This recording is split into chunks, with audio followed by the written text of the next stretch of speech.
think everything's working. I can see myself. Little green circles lit. Yay! Cool. Welcome back. This is Captain Reboot. Well, I'm not Captain Reboot. The other two are Captain Reboot. I'm just Kasey. But we are doing the Rise of Tiamat. We have two teams working on the module, one of which has just ventured into the Serpent Hills to retrieve Verum the Dwarf. Once the wearer of the White Dragon mask, now he no longer has that mask. The party negotiated with the Yuan-ti and made arrangements that the Yuan-ti's claim to the lands of the Serpent Hill would be recognized by the Lords of Waterdeep. The Yuan-ti would supply some 40 troops in the effort against the Cult of the Dragon when it comes time to march. That agreement was brokered, and in good faith, the dwarf Verum was turned over. Now Verum is exhausted. He is beat up. He is poisoned. He is damaged. Some quick healing and curative measures took place. He is no longer at death's door, but he is very, very tired and will need some time to recover. I believe a greater restoration may have even been used to slake one of those exhaustion levels, but he's still got a little bit of time left to go. Some conversation can be had, but the party does have to travel quite a ways over land to return the dwarf to Waterdeep, where the nobles await. They have been cautioned that some may seek the life of Verum to silence him from spilling secrets as revenge for deeds he has done, or other more personal reasons. And that's where we're kind of picking up. The party has been allowed to exit from the Yuan-ti area, make their way through the tomb of Didarius, and back outside if they wish. And so, party, what would you like to do? Oh, and as a heads up, it seems Mord has come down with a bit of sympathy for Verum, as dwarf tend to do, a little dwarven solidarity. They're both suffering from exhaustion, and he'll be keeping an eye on Verum when Verum is not being questioned by the rest of the party.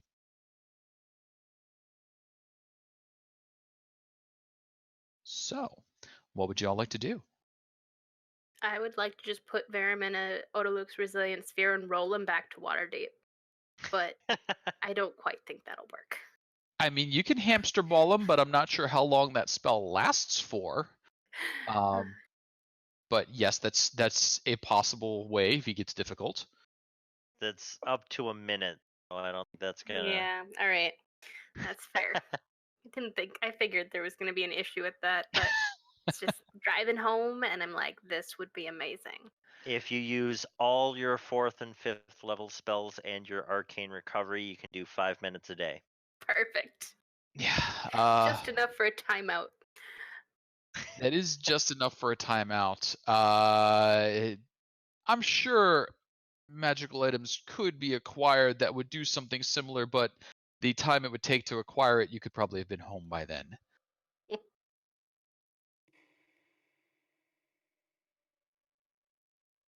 Sounds about right. Do we have anything we want to do before heading back to gather up our cart and horses from the town right outside the Serpent Hills? And that is what Verum might have looked like several days ago. At this point, however, he has no fancy clothes, he has no staff, and even his beard's a little mangled. Oh, well, now that's just a little rude. Someone should give him a comb.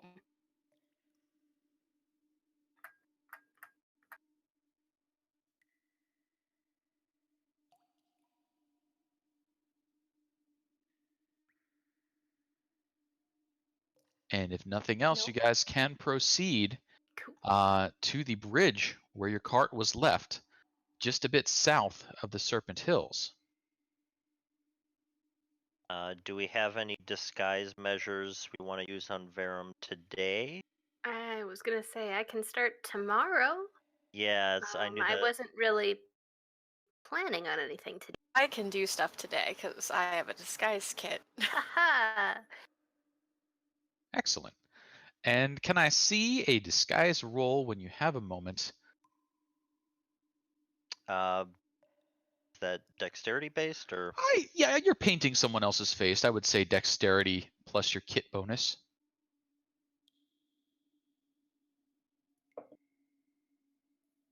Guidance. Sure. I think I'm doing it right. I've never used a tool before, I don't think. Should be able to click it. It should ask you for your ability, and then it should go through. We hope. This is right? There we go. That So looks right. 27. Verum looks like anybody except Verum. You are easily able to disguise him and make your way south towards the Borskier Bridge near the Serpent Hills. At that point, you're able to pick up your cart. And is there anything you would like to do in that small tent town near the Borskier Bridge? Would only really be useful to you off the top of your head to resupply, but it could be a site of information. Up to you.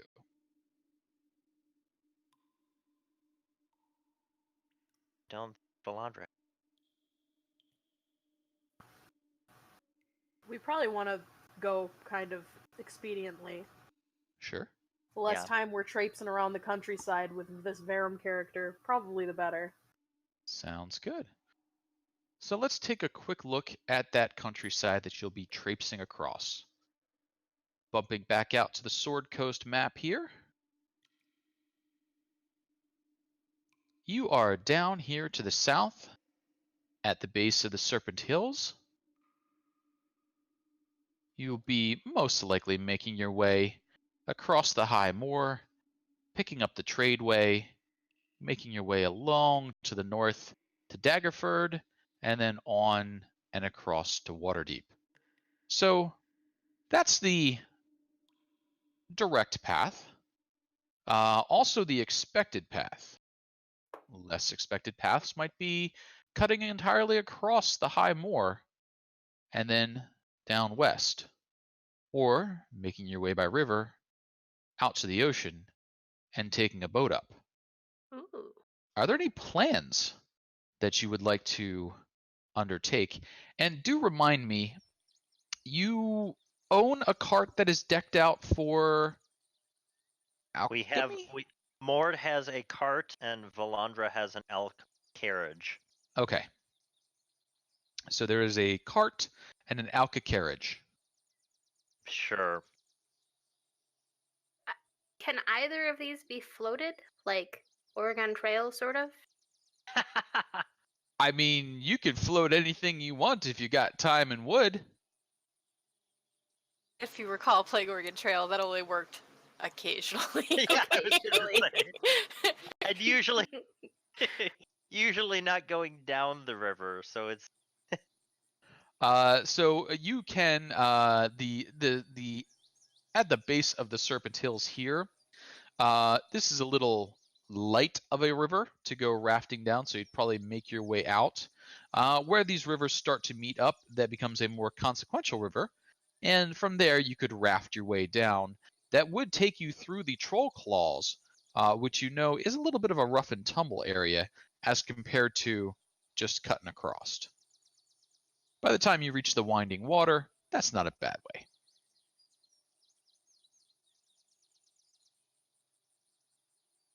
I figure we should probably not lose the dwarf in the bottom of a rapid, entertaining though it might be. Dwarves Yeah. do sink. I mean, I guess how worried are we about going the expected way when Verum doesn't look like Verum? Well, that's all to say, yeah, I suppose. But I don't know. It's- If I was it's- one of his little cultist friends, I'd be like worried and looking for him. But Might especially waylay with- anyone on a path that would be expected, because, Yeah. disguises happen. Disguises do happen. So, As we start thinking on that, and I'll ask you guys to give me an answer in a few minutes, we'll also open up the conversation about, are there any other precautions or steps being taken that I should be aware of, or any roles or investigations you'd like to make as you prepare for this travel? I believe starting tomorrow, we will all be under a seeming. Indeed. Okay. So starting tomorrow, would you do me the favor of bringing up what a seeming is? Yes, seeming is a 5th level spell. I can click on it and make it go in the chat, right? I Yep. sure hope so. Haha. Nice. It has a long description.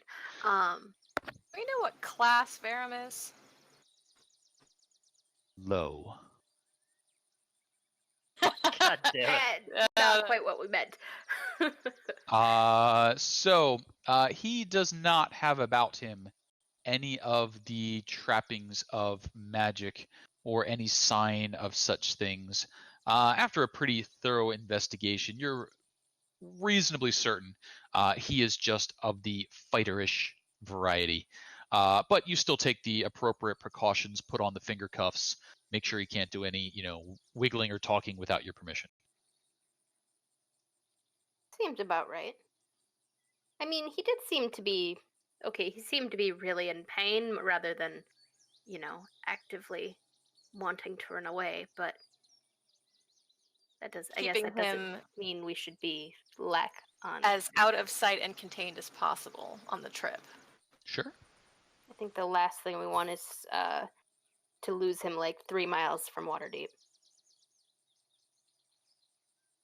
Yeah. Fair enough. Well, And if yeah, you with want- with ahead. seeming especially, we can have him like tied up if we want to, and he won't appear tied up, because the spell specifically says you can disguise equipment stuff as It- well.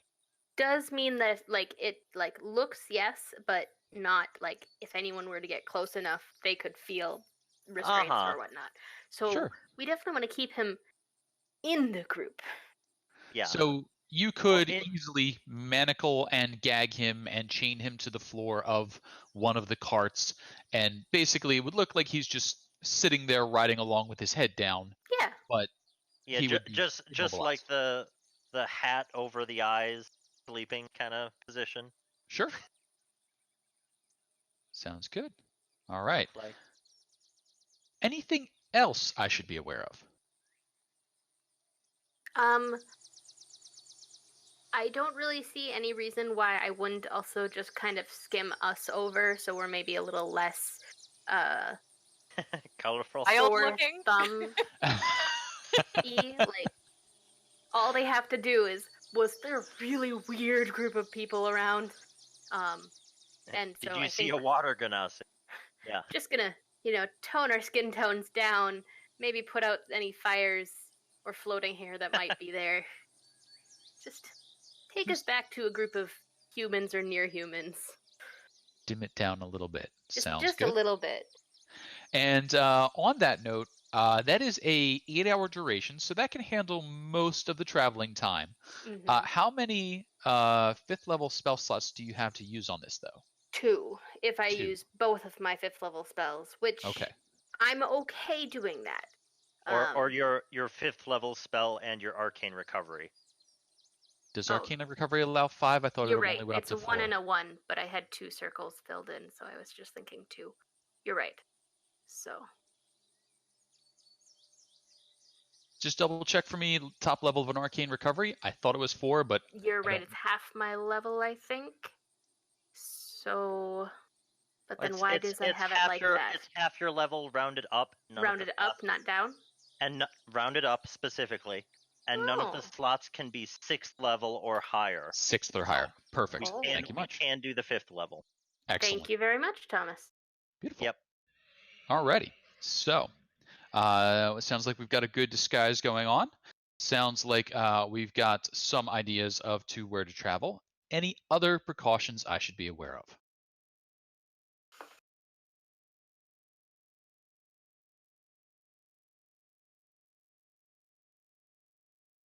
Guys, I feel like we need something else, but I don't know what it is. Nope. Just making sure I'm giving you guys an opportunity to talk. Yeah, just a what's- moment. Yeah, what's the traveling arrangements that we got, guys? I didn't mean to do that. If I did that. Is there a carriage and a cart? Is that what's Mhm. happening? Yes. There's Okay, and who's driving what? Neither. So- Someone's gotta drive. so Mord Mord will is definitely driving one of them. Yeah, Mord's probably driving the cart and probably sitting beside Mord, just for convenience sake at the moment, kind of chained down to the seat, is Verum. So it looks like just somebody sitting there kind of nodding off while the other person drives, but he's really chained and locked down. And then maybe one or two of you in the back of that, and then maybe one or two of you in the back of the carriage.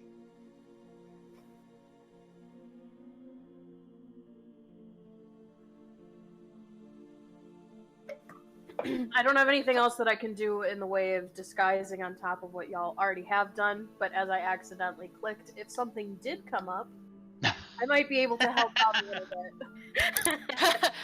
Fair enough. Let me just, for clarity's sake, so I know, because I have a suggestion, but I need to know the logistics of the travel arrangements before I even bring it up. Okay. So the cart is going first, and the carriage is following. Correct?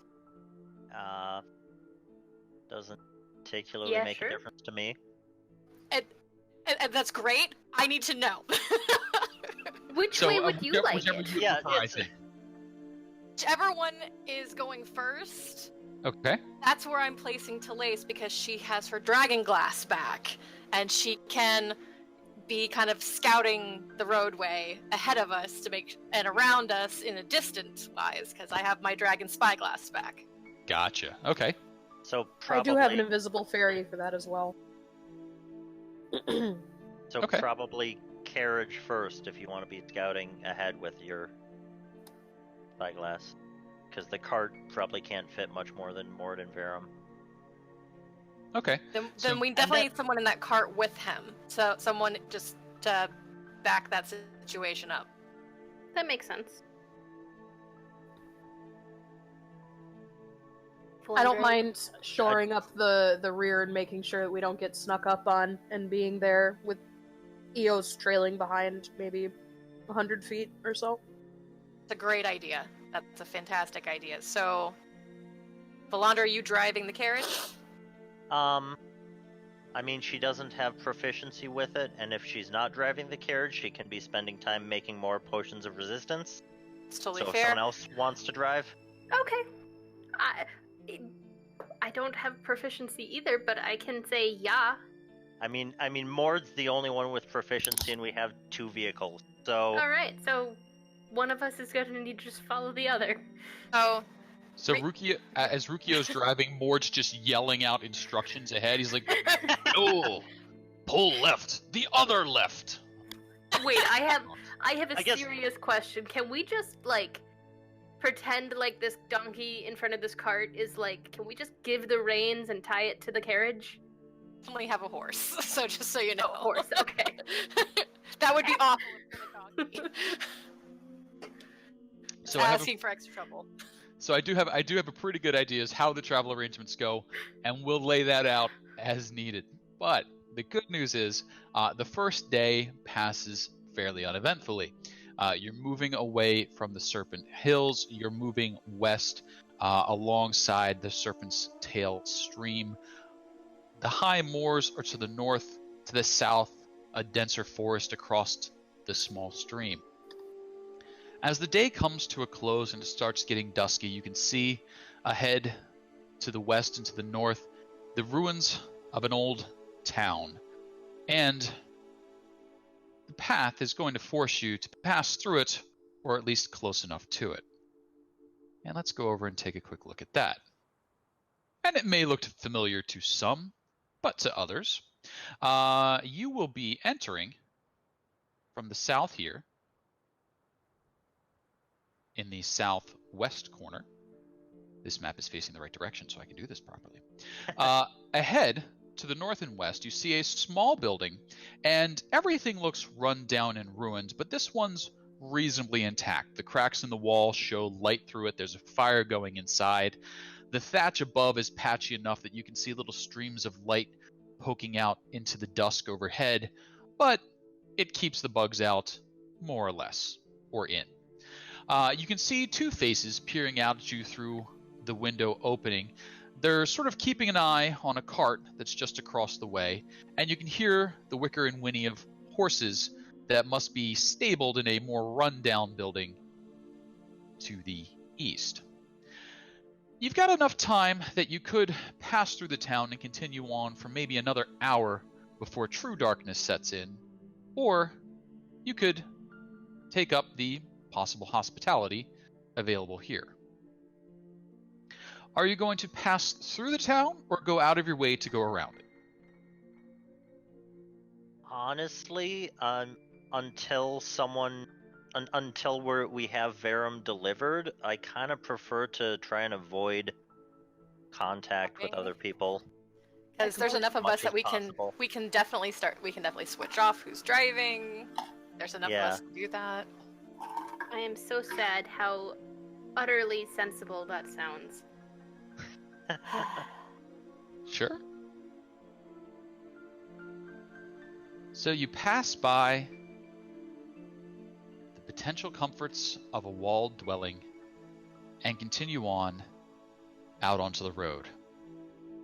Dusk continues to fall, it grows darker and darker, and as the river bends back around, you find yourself heading south and west, coming in from the northeast of this particular map.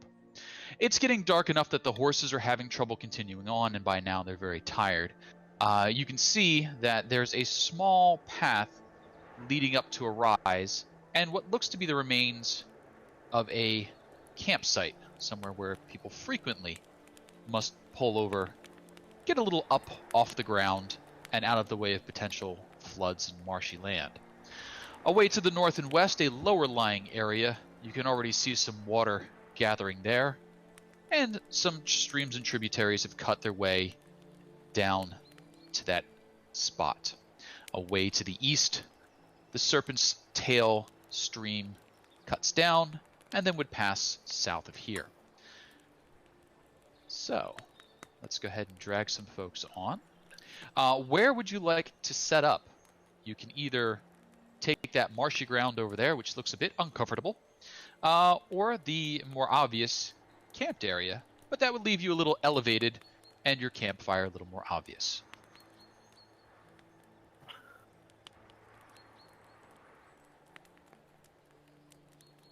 Like, we passed the place with beds. Can we at least have the place that's not wet? I mean, yeah, we have the tiny hut, so. Oh yeah, that's right. So any place isn't wet. Tiny hut doesn't have ground. Oh, you're totally right. All right, my previous point is standing. Yeah, I just meant we have the tiny hut, so we're pretty safe. Hide the fire. You can't see into that, right? Like, what does it look like if you're outside of that? I forgot. You can make that opaque so it cannot be seen into. But you can always see out of. But Yes. you can Or see is out of it. Only if you decide it. I think you No, I can think- change the yeah. tint, actually. Yeah, think If we you can do double check the spell, but I believe you can change the tint. You can Just make say it look I like what would- color you want. God. I would wedge it where it's not easily seen because we've got plenty of foliage here to hide it behind. I think that would be a really good idea. As yeah. opposed to, hey, let's put it over here in this open area. We're gonna sleep where it's not white out in the open.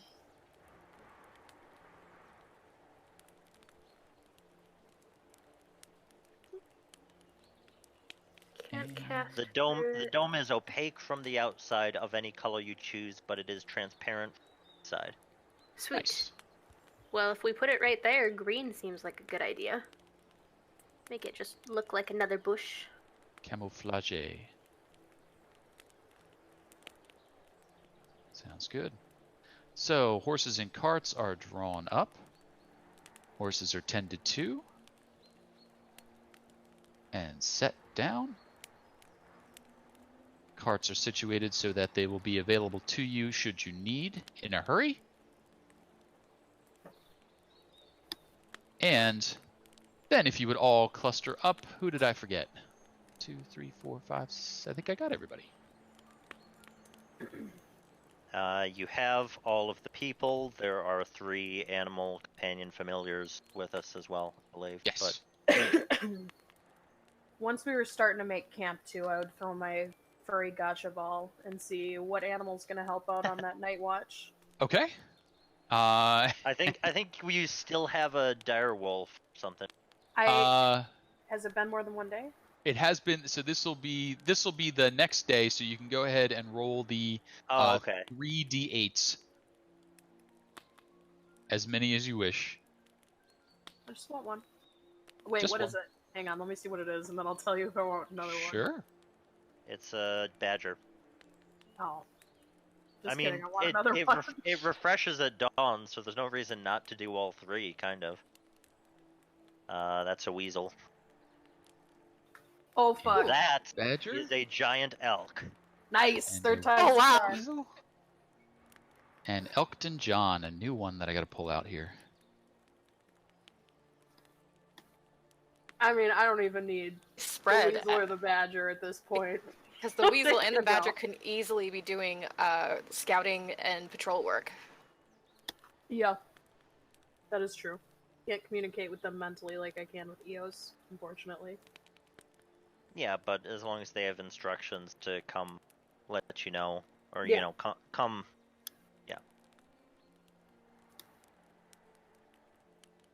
All right. What are you doing there, Giant Elk? Where'd you go? I have one post up over there and one over there, and maybe if I had an EOS, I'd stick her to the left.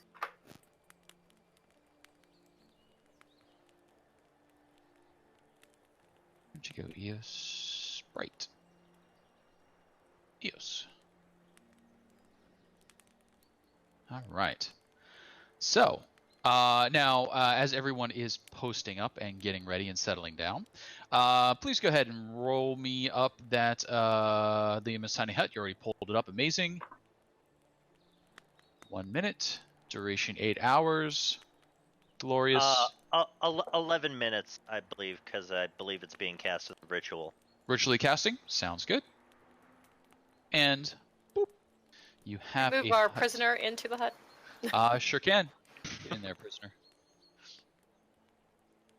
And he gets fed some gruel or other such things. I assume Mord tries to cook something horrifying, and Valandra tries to mitigate that somewhat.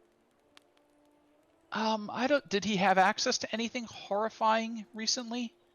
I've I think still he got might have that only shark had- lutefisk. That's true. So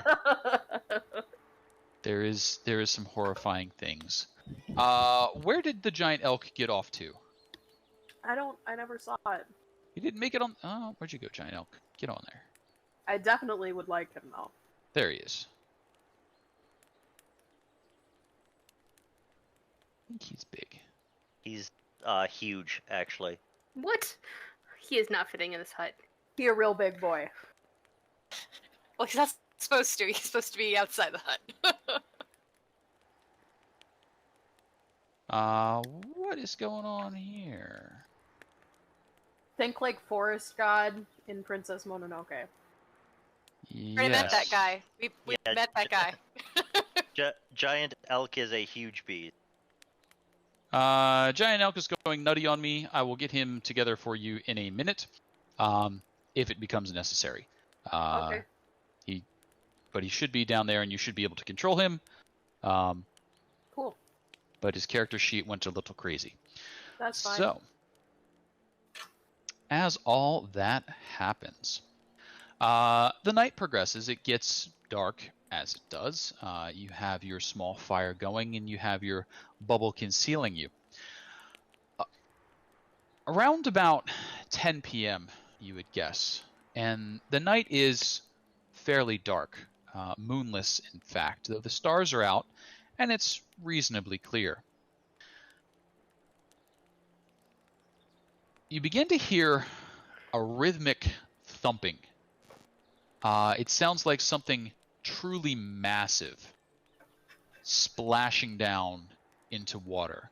You hear that glum sort of noise, and it repeats over and over.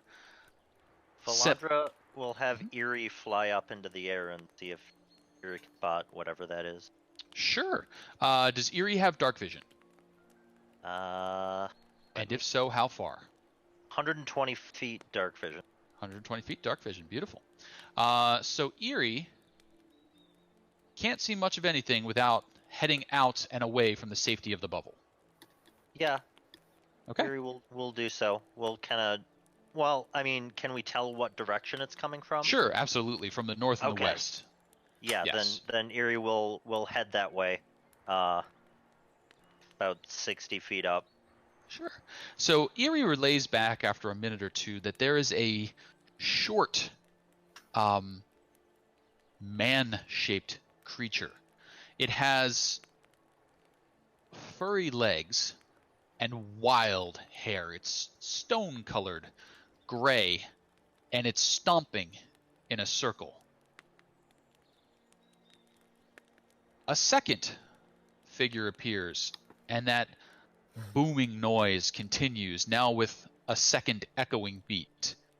And then a clap, thunderous, echoes in time to it, bouncing off the stone and back again.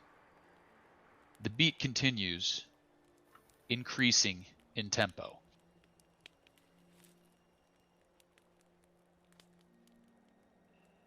It's like someone's having a party. Mm-hmm. Do any of us from that description have any idea what those humanoid creatures could be? I'm willing to hear some Arcana nature history checks. Those can certainly be things. Valandra casts guidance on Ruqiyo. Offers help. I don't know if it sounds magical, so I'm leaning towards history here. But am I really doing a history check on the say-so of a owl? On the say-so of an owl echoed through Valandra, so you're getting Okay. second to third hand information. Nature seems like maybe the Oh yeah, no, I'm out most there. I applicable. could do one of those. By all means. Regardless, you have help. Ladies first. Whoever's doing it has help. Oh, Ouch.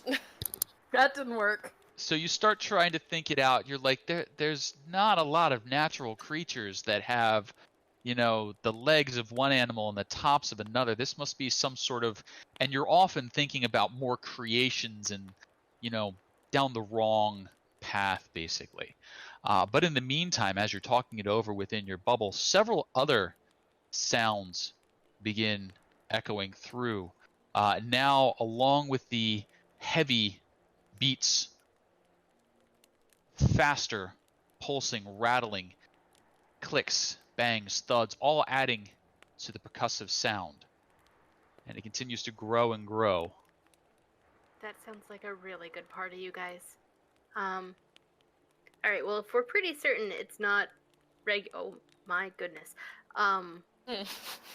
Alright, so what's like a fawn, but not, and apparently breeds like bunnies?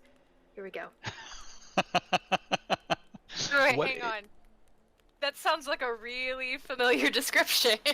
That does sound like a really familiar description. Sounds So a lot like satyrs. does sound a lot like satyrs. So as Telaise now, Telaise, actually, you are a clamor bard, correct? And I learned it from a pack of satyrs. You did learn it from a pack of satyrs. So you're like, do they look like this? And they're like, no. You're like, what? So you're like, oh, they probably look like this, and they're kind of like all buff and bronze, and they're like, no, they're kind of squat and ugly. I mean, more like Mord than so, like more Mord than Oh, Ruqiyo. I need a better description than that because that was way too vague.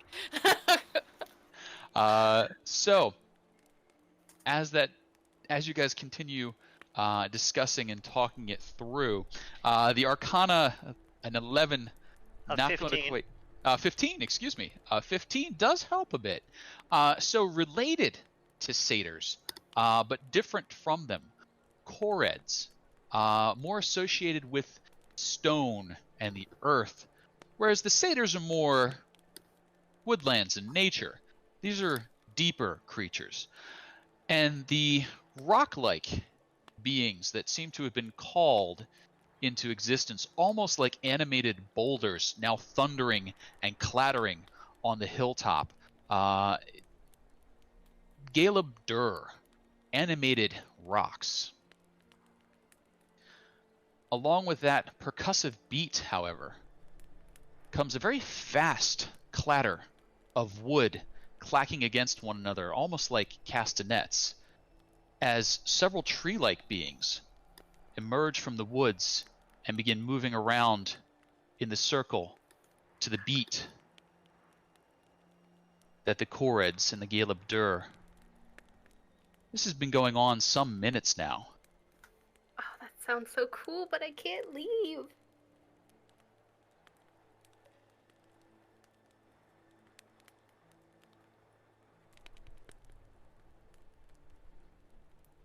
Alright, so who here thinks that this is just a coincidence and they're having Woodstock over there and it's going to be totally fine?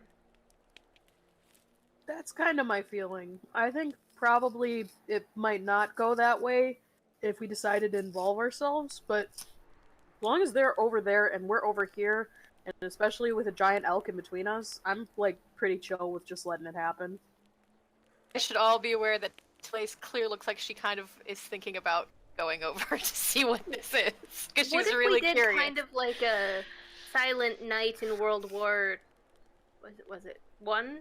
Like, except for not with Christmas carols, but with, like, heavy beat, like, rock. What? I'm sorry, what? I didn't follow that. I believe so she's going for answering the music across the gap. Yeah! Oh, okay. Oh! There seemed to be a lot of unnecessary pop culture references in there. That was the Christmas muddied the miracle. waters a little bit. I think it was World War I, but I'm not sure on that one. Because there was less trench warfare in 2, right? I believe that's correct. So. But as you're starting to talk, you're like, we could maybe just play some music too. Eerie reports back that lights have started appearing, dazzling, as pixies and sprites join in, casting illusions, weaving between the trees, all moving in this circle. This totally sounds like a fairy dance. I was gonna say, is this like some sort of fairy summoning? It sounds like a fairy dance, which could be both amazing and something we totally want to avoid at the same time. Like a deck of many things? If it's a fairy dance, it may be deadly dangerous because you could die just by joining them. Okay. I mean, if we wanted to know more, the sprite could probably join them. Oh, hey, Oh, we hell have yeah. a fairy. The Fairies sprite's- probably won't die. The sprite's a fey creature, so... Also invisible. I don't know if they can see through that. Oh, What's probably. going on over there, Yos? They probably can see through it. Another thing. It doesn't seem like fairy glamour has much effect on other fairies, especially with as much pixie dust and glitter is just flying through the air. Basically, it's pretty obvious that there's a gap in the air where the glitter's not, if your fairy gets that close. However, as your sprite does draw up and start looking in at the revelry, you can see that the 2 Koreds are still stomping their way around in a very measured way. Obviously, festive, but very keeping the beat. The Galeb Dur on the outskirts, stomping in time, clattering their massive stone hands together. The tree spirits clattering their fingers together like castanets and branches. The pixies and the sprites going absolutely berserk around them, and then coming streaking out of the trees. A trio of satyrs, Each satyr simply diving into the circle, grabbing one of the tree spirits, spinning them around, and then returning them to their spot in the circle as they dash madly from side to side, crossing the circle, pulling them out and then returning them to the dance, seeming like they wish to expend every ounce of energy that they have. And your sprite really wants to join them. Do it, Eos, do it. I don't know enough to know how bad of an idea that is. I think most people would. Satyrs are actually they're actually good. Satyrs are very, very, very good. They're not evil. They just want to have a good time and share their music and the joy of beauty with people. That's predominantly what they come to the human realm for, the mortal realm for. I mean, Eos works hard for that money. She can go have fun, I guess.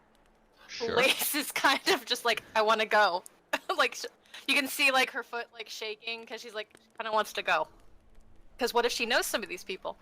That is a possibility. She might know some of these people. They might be really good friends of hers, and she said that she'd see them eventually. Now, as Eos starts moving into it, there's a moment as Eos picks up the beat. That's a little different. Eos isn't from these parts specifically, not familiar with this particular dance, but one of the satyrs simply just grabs her in his palm, just palm to back, and spins through the air like doing a water trick, and then releases. And at that, Eos now knows the moves and joins in the revelry, spinning quicker and quicker through the air. I suppose this isn't a great time for Eos to ask them if they know Telaise. So this probably is the greatest time to ask that. Sure. It's probably the exact right time to ask it. Okay. All right. Would Telaise have said something to Meridia about this so that I could convey this to? In the whole conversation that we've just been having? Yes. Oh, okay. I was just making sure that was in character. Yep. That was all character. Yeah. Throwing Okay. that out, like, 'cause what if they're satyrs? And she's like, remember that I said I spent some time with satyrs? They could be friends. Yeah. Not the right description. So, as Eos tries to ask the question, it seems they're very involved in the dance, and I will need some form of investigation perception from Eos, which is probably just a intelligence or wisdom check. 2 seconds. Where's higher?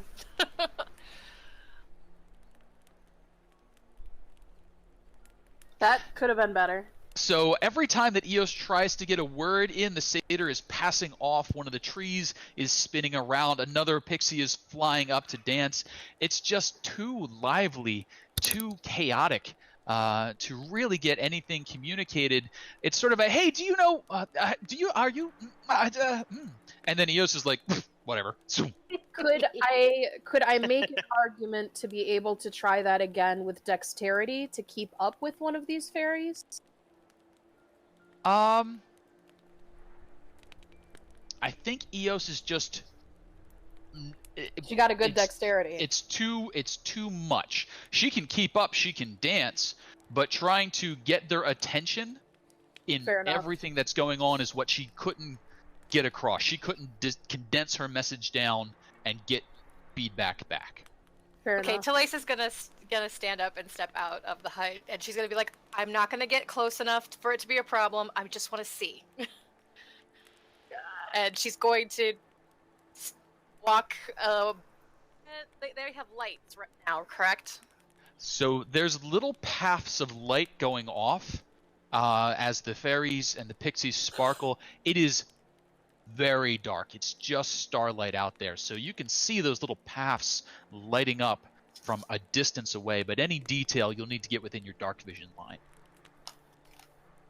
If I use my spyglass, though. It's little paths and sparkles all over the place, not enough to recognize a face by. Think nightclub with glow sticks. So you see like trails, but you're like they're not holding them up to their faces so that you can see them.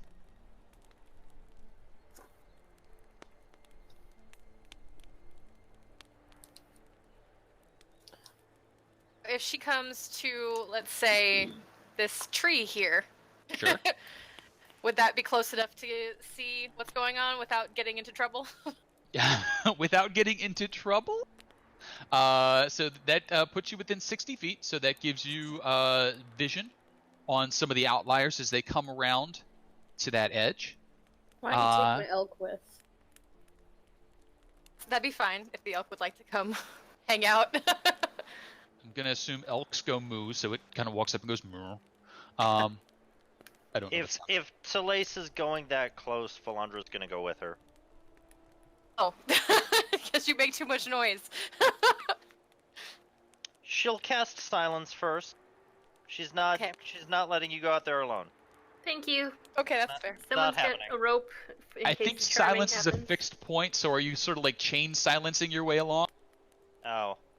Double check Right, me. I think silence is a fixed point in 5e. Right, I always forget that's different. Alright, well, I mean, she doesn't have disadvantage on stealth anymore, and she cast guidance on herself every minute, so... She'll stay back a bit, but you're not going out there alone. Low ass wisdom saves. That also occurred to me as Thomas, yes. Oh, sorry, Kitty, sorry. So as you guys pile up, and now the figures on the board here are static, but they are whirling around in crazy circles and patterns. But it's very, very intricate and well done. Nobody steps on each other's feet. Nobody bumps into each other except intentionally. The line of Galeb Dur stand on the edge, their bodies moving in time, creating that percussive beat. The satyrs now have their pipes out and going, and you can hear that melody playing through, undercut by the rhythm of the Korrid's heavy stamps. Anything I recognize? These are definitely songs that you know, or at least a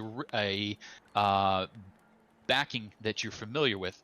But can I have a stealth check from both of you, and then a perception check from both of you? Okay. This with Not guidance. Oh, yep. Oh. I love it. This is why she wanted you to stay back. That's totally fair, but no one else said they were going with. She's not letting you go there alone. It just wasn't going to happen. Yeah, sorry, Meridia thinks this is a terrible idea. She's not going. Okay. And Deception, just a moment. This is why they go everywhere together, because what one fails at, the other succeeds at. Yes. So, kind of hitting both ends of the spectrum here. So, Telaise creeps into position and now has a fairly good view, but she looks down and is a little distracted by Valandra clattering over. And Valandra, you can see that the Galeb Dur, those stone figures, have reacted to your presence.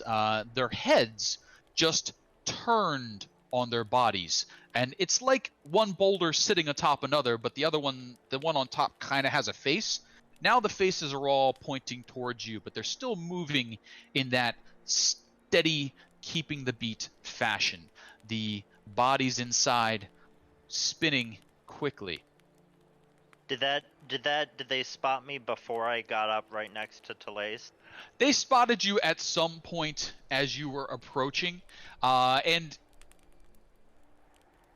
you suspect, given that they don't have eyes, now that you're close enough to see them, that they may be perceiving in some method other than vision. Yeah. I.e., they have tremor sense and you are not light-footed. Alright. So, for the moment, the dancers continue to dance. The Galeb Dur are all facing towards you now, but the beat is uninterrupted. Telaise, how would you describe to Valandra someone you know, or what are you looking for? She's probably looking for a a few satyrs of specific height, horns that curve specific ways, beards trimmed in a very, because they have those intricate designs, but certain colors Sure. on different ones because they have different colored fur. Maybe a tone of voice that is particular to one or a few of them because she was in a group when she learned all of her bardic college stuff. Absolutely. So, Valandra, as you start eyeing up the satyrs, would you do me the kindness of rolling 3 wisdom checks? Wisdom check? Wisdom saving throws against Saving charm, throws. if that makes a difference for you. Wow. Okay. You're like... I mean, they're cute and all, and they would definitely like you to join in, and there is an open invitation for you to join in the dance. But you're not pulled in, just invited in. None of the 3, however, have any distinguishing features that match what Telaise is describing. Doesn't look like any of them are who you're talking about. In that case, Telaise sees no reason in pushing forward. Let them have their dance, and we should go back to our rest. Okay.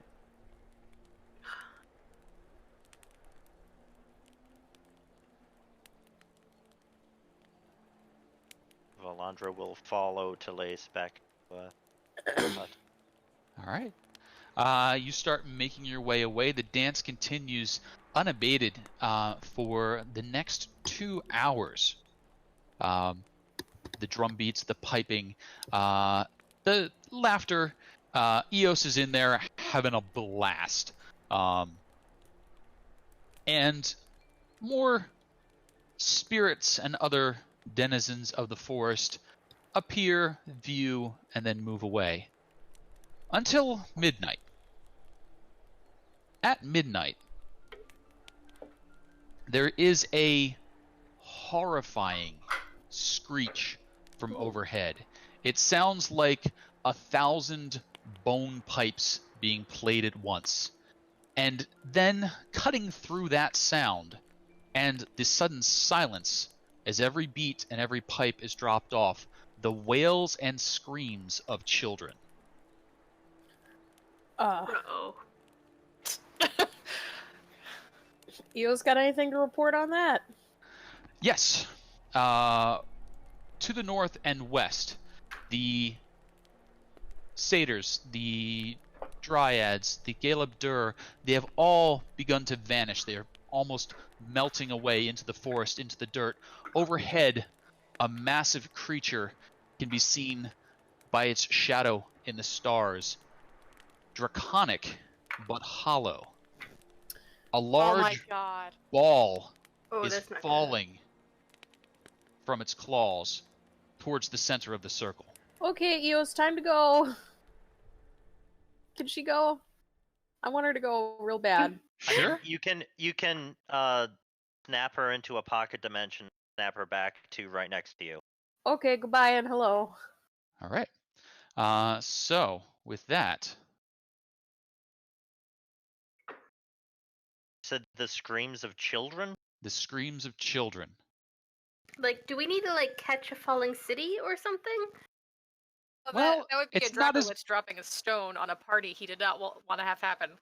It's not as big as a city. It is about as big as a stone, but the screams seem to be coming from the object falling. God. Who's got fly? Oh. And I'm going to ask everyone to go ahead and give me 1 second. I do have fly, by the way. Someone Place should go and themselves look. on the turn order.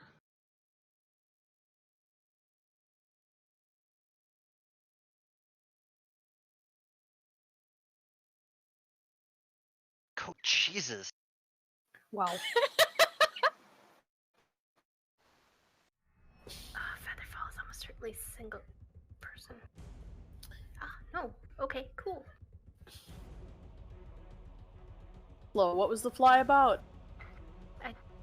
Because I got that. What do you want? I just want to make sure there aren't actually children falling from the talons of a Draco Lich tied to a rock. All right, so Likely, very unlikely, but like. Ruqiyo, you are the fastest to react to what is going on. Yeah. That seems... You can see outside of the bubble. You are within your protective bubble. And you guys have correctly identified a Draco Lich is plummeting alongside a blob of darkness at this point, from which children's screams are emerging. It seems as though it is driving that down towards that circle. That circle is quickly scattering, and you've seen most of the fey creatures move away. What are you doing? And feel free to ask for more details if you're not sure what I'm trying to paint as a picture. Oh, I think I'm picking up what you're putting down, and I don't like it. Okay. I would like to be there without the Draco Lich and cast Featherfall on the small imaginary children, but I have a small problem in getting there. And if you leave the hut, we have no protection, and there's a Draco Lich. Yeah. And right now, it doesn't know we're here. And right now, you're gonna tell me the logical thing is to stay put. If we want to intervene, but at least, Oh god, you're gonna tell me logically, at least you should stay put. If that's not what Ruqiyo would do, go for it. But the argument would be there. If someone could... I have mentioned door, but I need to see where I'm going. You don't need to see where you're going. I have to know where I'm going. Yeah. And you guys have seen the layout of this area when you arrive, so you have a good mental image of this area. Oh god, it would be a really bad idea to do what I want to do, you guys. He think that? I mean, I could get up there. I could cast Dimension Door, get up on the, falling meteorite, and then see if there are children to Featherfall. But I would then be eaten by a Draco Lich, and you would be exposed. Telaise, is this a good idea? And This I'll is a terrible hold idea. action. This is a terrible idea. Should I do it? No, there's no children. I promise you there's no children. Okay, then I will hold action. And I will just keep the hut going. Okay. And I will, sit on my hands. Ruqiyo starts to sit on hands. Telaise. Where are the horses? Above. The horses are just south of you. Didn't say where, I said how. How? Freaked the frick out. But well tethered and well trained, so they're not going anywhere at the moment. Are they making noise? Normal horse noise. Normal horse noise. There's a giant predator close by, so they're like, Winnie?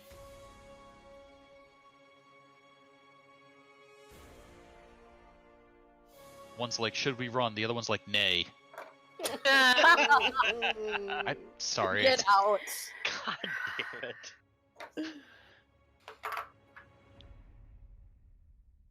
Is that the horses are currently not tucked away where they would be hard to spot. They've got some cover, but it's not great, and dragons are very perceptive. They're very perceptive. Her other problem is that if she starts moving the horses, that could draw attention. Are the horses then all of them?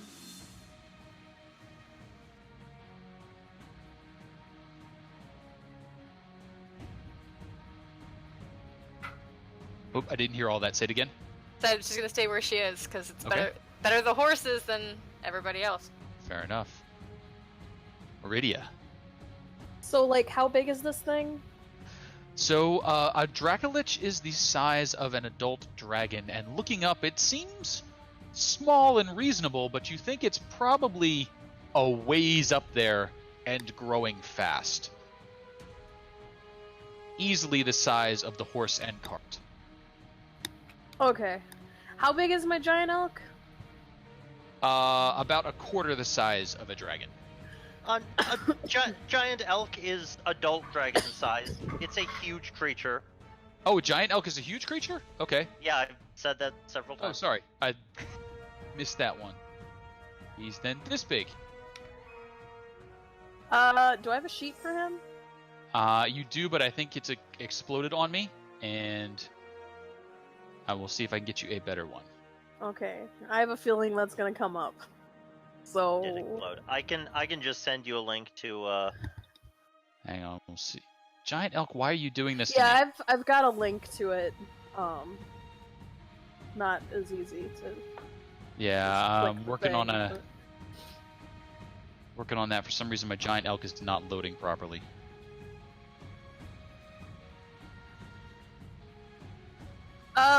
In all honesty, though, kind of really don't know what the fuck to do about this situation, to be completely honest.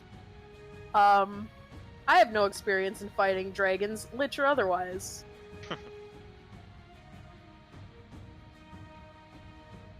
I mean, I'll fucking send a giant elk at him if that's the popular opinion. The popular opinion has been be quiet and hope it goes away.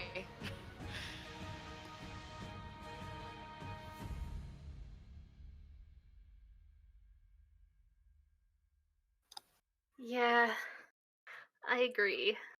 I don't know if we should just sit or do something.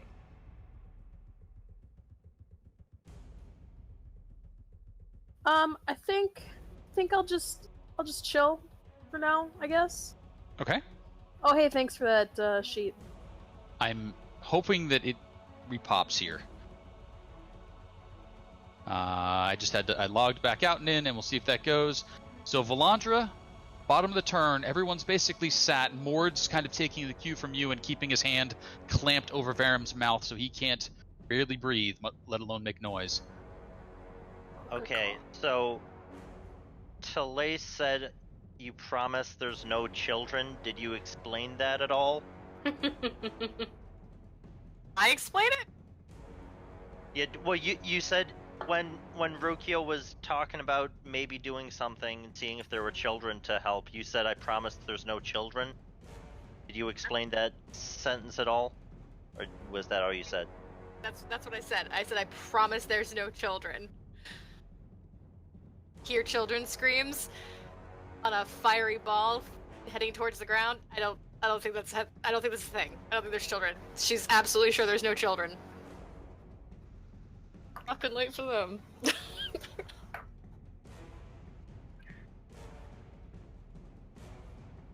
Oh. Whew, what kind of group are you guys that you can tell me that and actually mean it? Okay. Has this happened before? Full of screaming cries? No.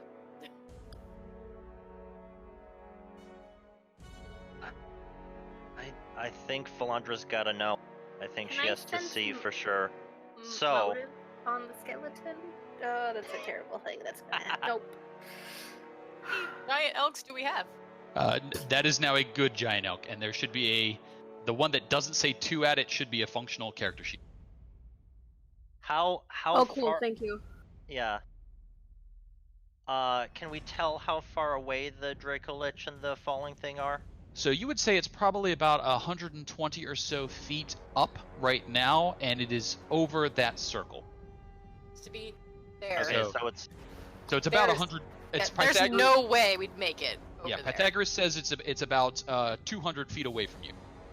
200. Ooh. But it is still 120 feet up, so it'll probably be around one more before it gets into ground. Uh-huh. Because Moment. you fall at your fly speed.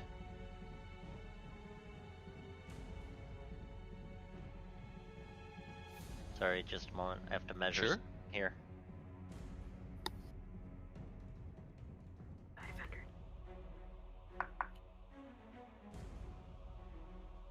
Okay, so that...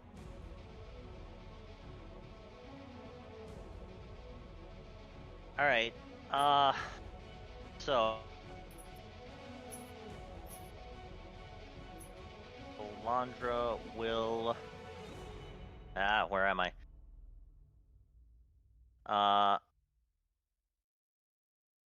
Move out here Okay. and cast daylight 60 feet away, so she can see what the hell's going on with that thing. And pop up daylight for me. Yeah. Daylight is 60 feet of bright light and 60 feet beyond that, and it's 60 feet of range. So you are basically going to light up this whole area. Yes. So we will assume that the battlefield is now lit. And I'm at the top of a ledge here, right? You are at the top of a ledge there. Short ledge, 5 to 10 feet decline. Okay. But still. Yep.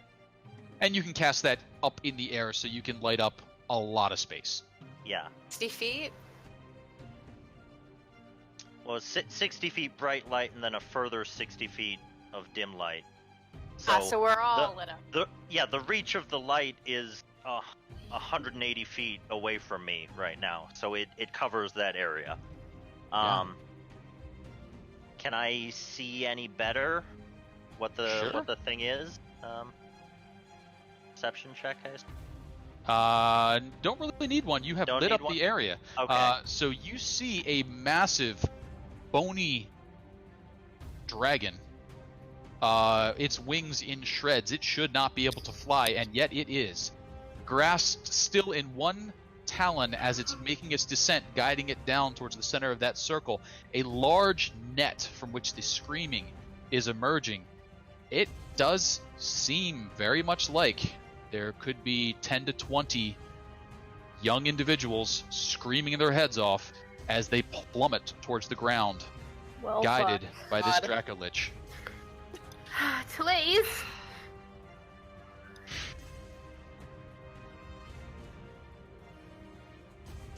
Dark, what do you want? It's dark and I don't want to die.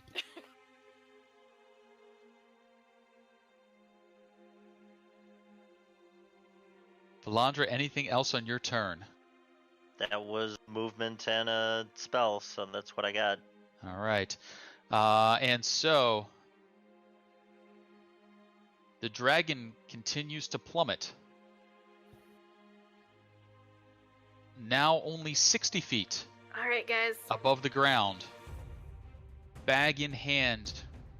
The woodland creatures, the Fae, have all scattered and started to go to ground. The boulders lose their humanoid form, returning to stone. The trees adopt still positions. The Koreds have vanished. The satyrs run away. Ruqiyo, what are you doing? All right, I have a plan.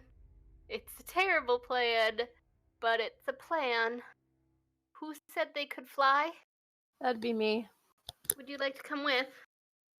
Not really, but okay. I really don't think we'll save them all, but let's see what we can do. Great. Alright, I'm gonna grab the hand, and I'm going... Okay. Wait, Sure. what? Well, I was just gonna say, if your plan is Featherfall, it's still in the Dracolich's hand, so that's not gonna help.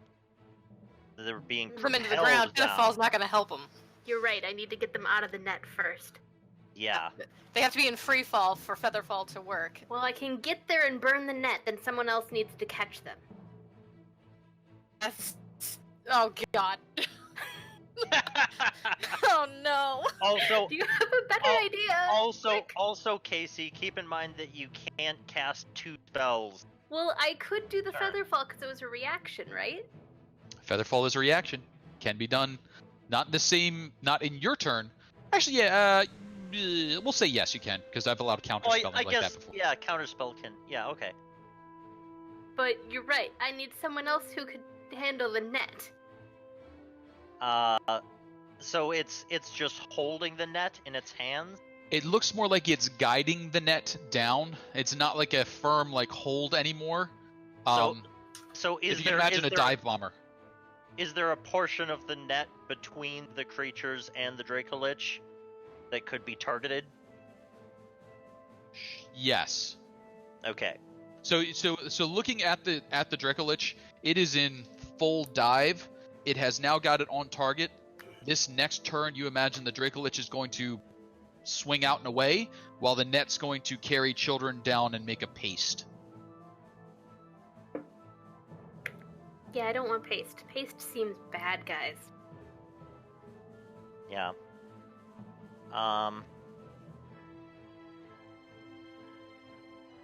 Yeah, I mean,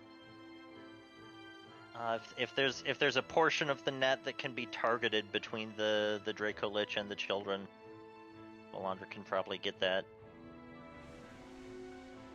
Or can we steal the net? I do not have the right spells for that. Even if we did fly, we can only go. Because that I far. can teleport us onto the rock, essentially. Oh Christ! Another spell. You can't cast another spell. But then I can't do another spell, so I need someone else to take care of the net, because I can get us there and I can float 5 children. Probably the best idea would be if we're doing this, Ruqiyo hold an action to dimension door, Meridia cast fly, and then Ruqiyo take like Valandra or something, and she can sever the rope, and then you can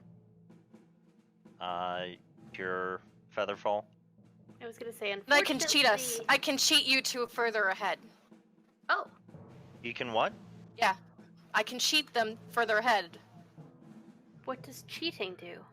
So I'm a bard, and I can, if Ruqiyo is holding his action, that my turn's next, and Meridia doesn't go until after me, so I can move, and I can do my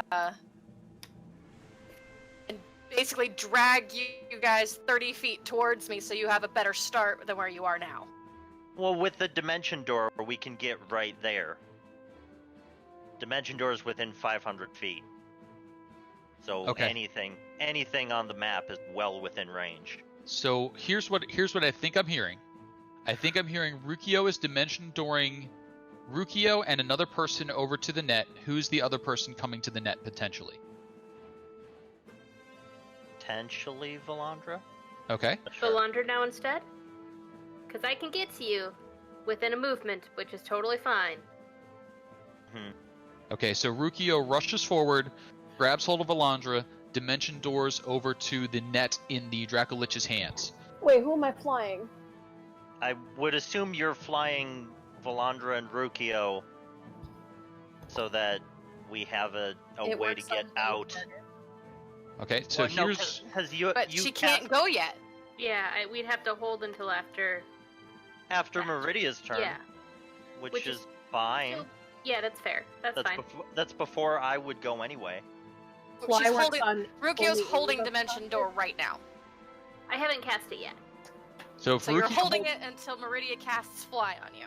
Yeah, but if Ruqiyo uses a held dimension door, that'll burn Rukiyo's reaction. So yeah, Ruqiyo would so I not need to have do it to all do of the... my turn in one go. Okay. Yeah. Okay. So So I Well- can. I think like holding Yeah, we- action is still a thing though. Oh, Yeah. wait, no.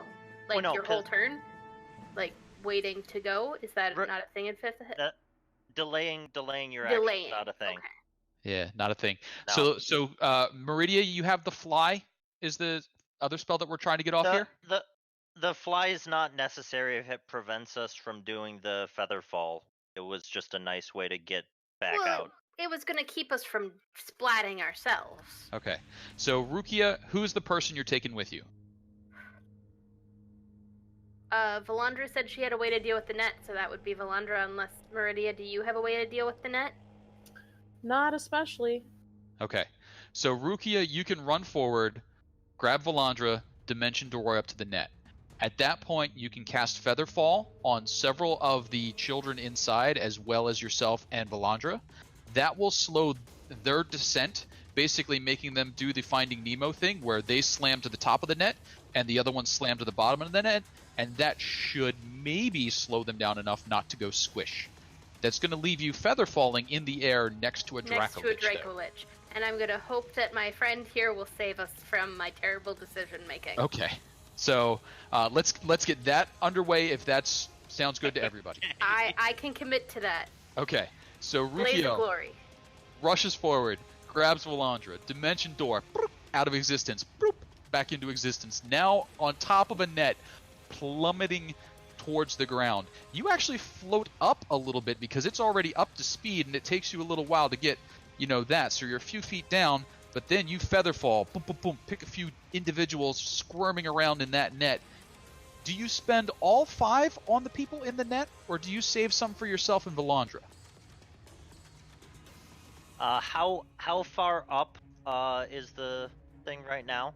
So you are about 60 feet off the ground. What, the net is 60 feet off the ground? Yes, the net and the Dracolich are about 60 feet off the ground. Because the How range fast- of Featherfall is 60 feet, so we could just have dimension doored on the ground there.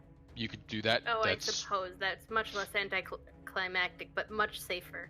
I'm not sure that Ruqiyo thought of that before you it happened. I'm sure Ruqiyo would have known about the range of his own spell. Yes, So- I suppose looking and it didn't actually look all that high up. That's fair. So Ruqiyo on the all floor or people on the? on the floor, and Okay. all people in the net, because that's the more force I can apply opposite of the hurtling net, the more breaking force I Why- can apply to it. Why did Verum appear here? Because I grabbed the wrong person. Okay. Apologies. Hang on, let's get these things out of the way. They're messing with me on the GM layer. Yeah, choose the biggest kids too. Okay. So you've got the least mass actually falling. I see a chunky one. Okay, so Just saying. you hit the kids that you can. The net starts slowing. The Dracolich, however, is not slowing, and it now has 2 people, very much Four? in its way. Ruqiyo, that is action. That is reaction. That is a And- few feet of your movement. But you can, move yourself wherever you wanted to dimension door to. Where would you like to end up? I would like to try to hide under some foliage here. Okay. Under a tree. Hopefully not immediately visible. Okay.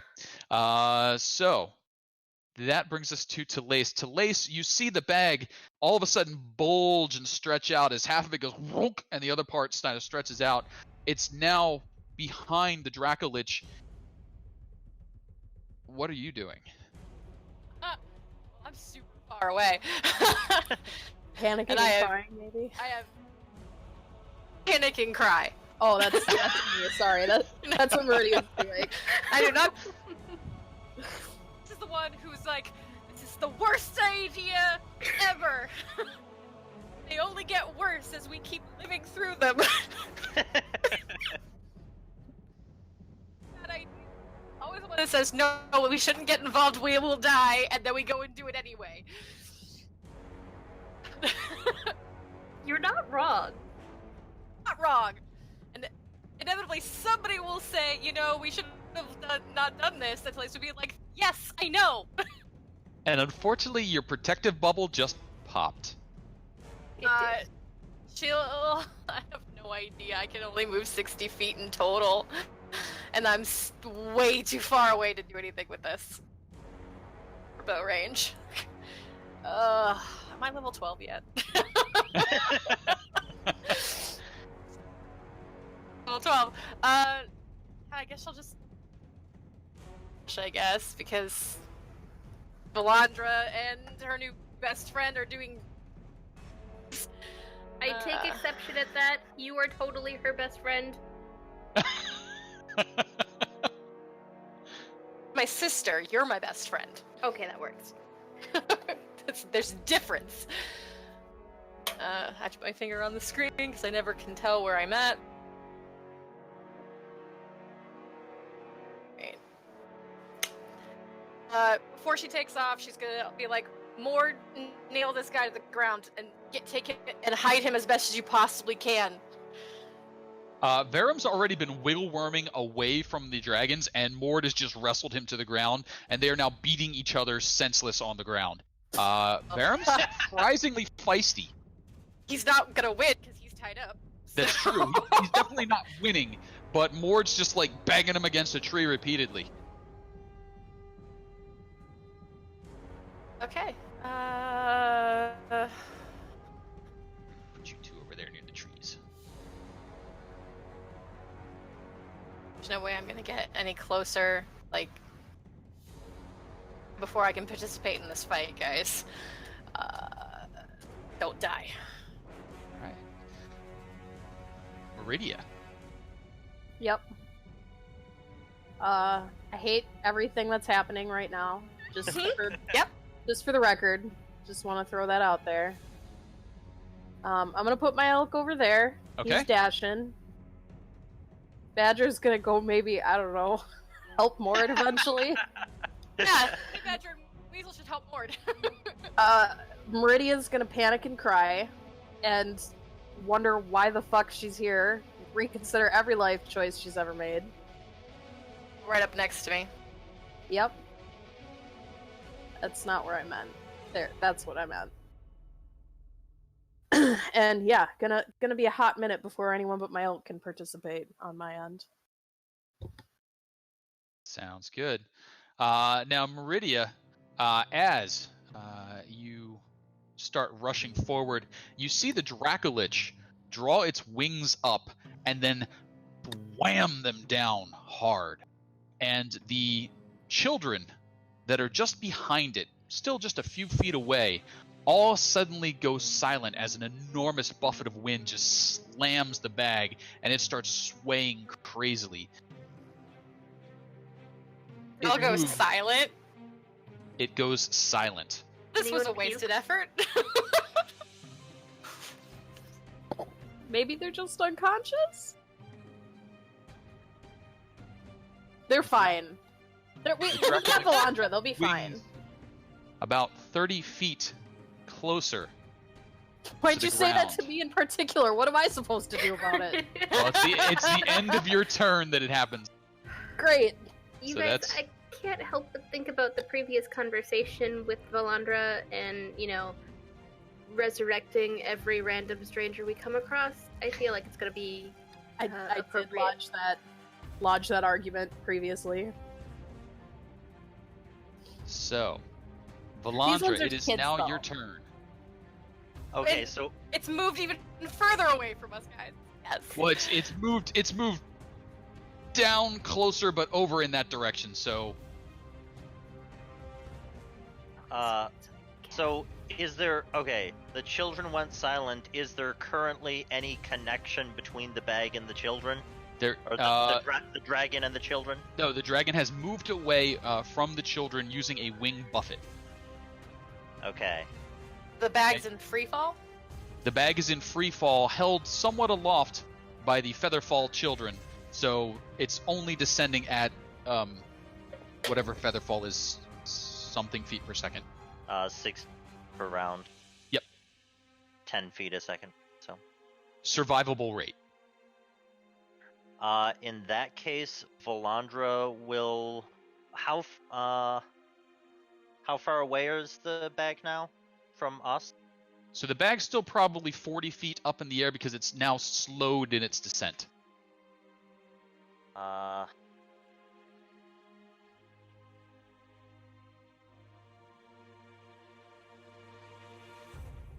Valandra will hold an action till they get 10 feet closer, and then channel divinity, preserve life on all the kids. Okay. Sounds good. My turn.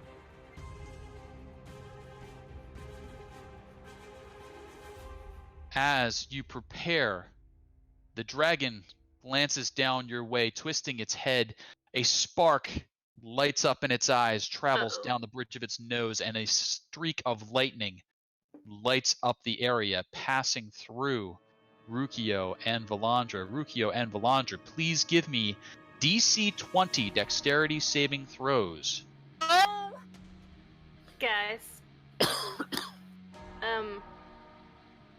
That's not one of my good saves. We should have stayed in the bubble. I was right. We should have stayed in the damn bubble. I can't resurrect anybody.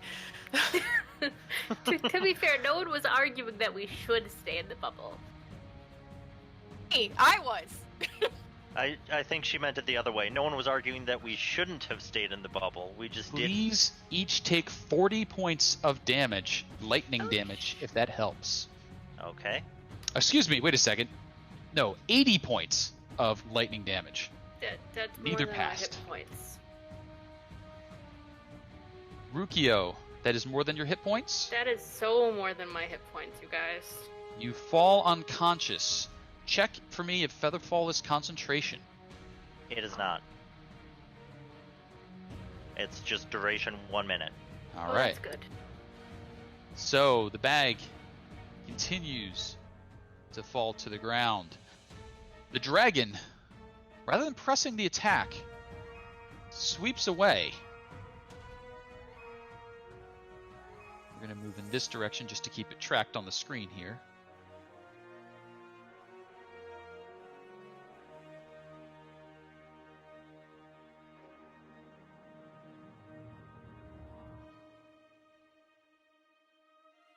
You can see static crackling between its bones.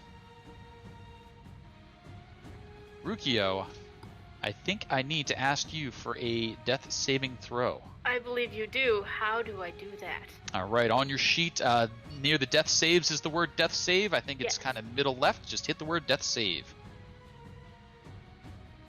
All right, 13 is a pass. You have 1 success. 2 Yeah, more and you stabilize. Unclick blast on under save. Oh, yes, please. That's not up right now. Sorry. All right, Yeah. Ruqiyo is currently unconscious. Telaise, what you up to? Try to get to Ruqiyo. That's what I'm trying to do. Mhm. Hang on. 1 second. Beautiful. Okay. Remember this stuff by now. I've only been playing a bard for like a year. All right. 3-foot dash. And then I'm going to, just out of curiosity, see how close this freaking elk is to me. I can do that. I can absolutely do that. I'm going to use my Mantle of Inspiration. Okay. And I'm going Wait, to... did you drag me with you? That's what I'm doing right now. Oh, okay, okay. Mantle of Inspiration, I can actually see both the elk and Meridia from where I'm at, and they're both going to be the targets of it. And it's 2d8. All right. So, Meridia, you get 10 temporary hit points, and so does your elk. Nice. Move your movement speed, not your dash speed, but your movement speed towards me.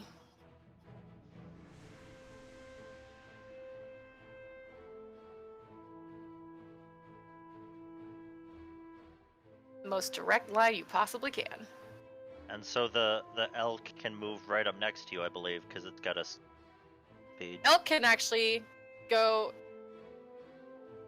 total? 60 foot. Yeah, take him right here. Take him right there. That way Meridia can touch him too. Go up to me. All right. Can I, like, reaction get on the elk? Or not? Unfortunately, that's half your movement. So you didn't have quite enough movement to get there. What if Meridia drags me up? Is your mantle a bonus or a full action? It is a bonus. Did you dash to get there? Yes.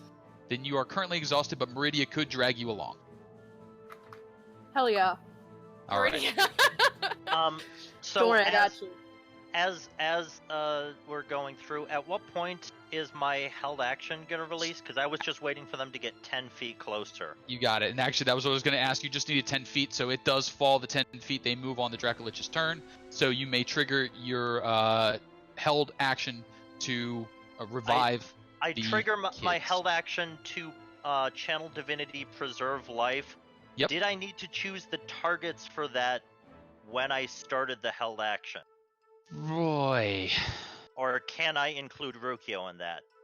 I'm gonna say let's allow you to include Ruqiyo, because Okay. I feel like I feel like you just prepare to preserve life because that's yeah. okay. So yeah, I will channel divinity, preserve life. Okay. There are 15 children in the net, Oh, so you will want to use at least 15 points of healing to save all those in the net. I will use 30. I'll use 30 points of healing on those in the net, and I'll Okay. use 15 on Ruqiyo. You got it. Each of the children revives from the stun of the wing buffet that had knocked them unconscious.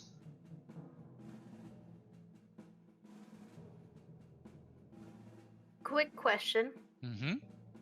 Are negative hit points not a thing? They are not a thing. They're not a Okay, thing. so the extra past my hit points is just gone. The extra doesn't matter unless it reaches your negative hit point total, in which case you're instantly dead. Perfect. Okay. But it has to do that in one attack. Otherwise, you're just at 0 with possible failed death save. Cool.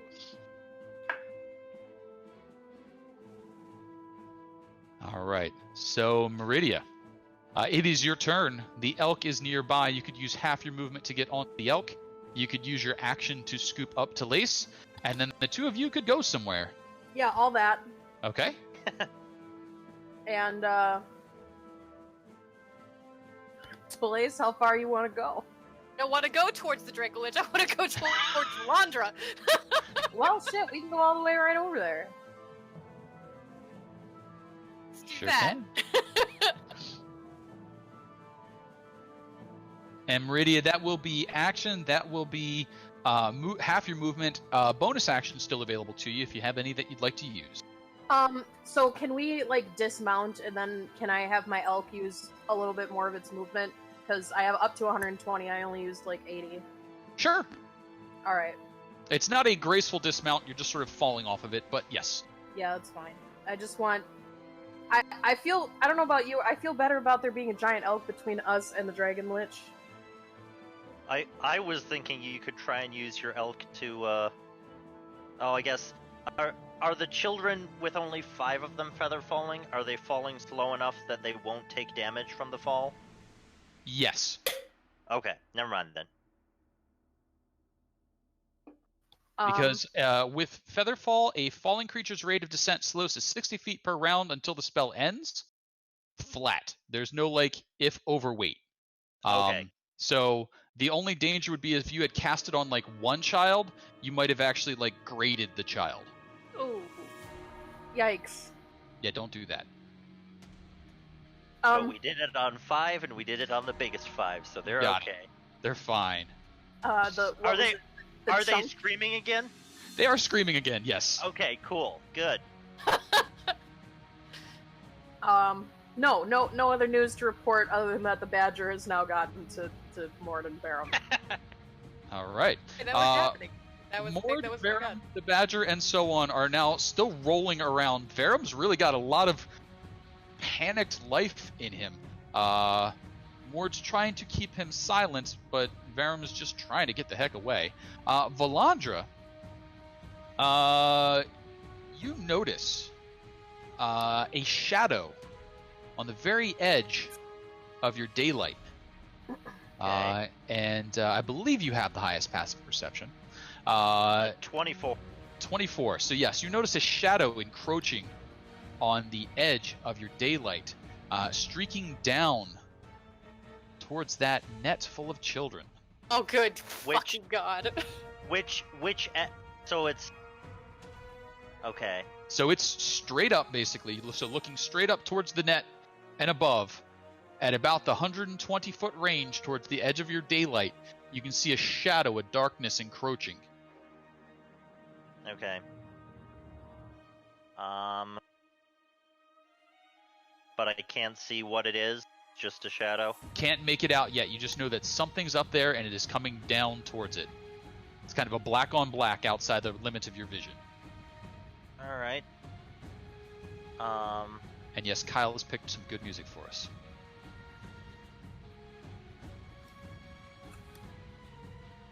Well, adds to my stress level.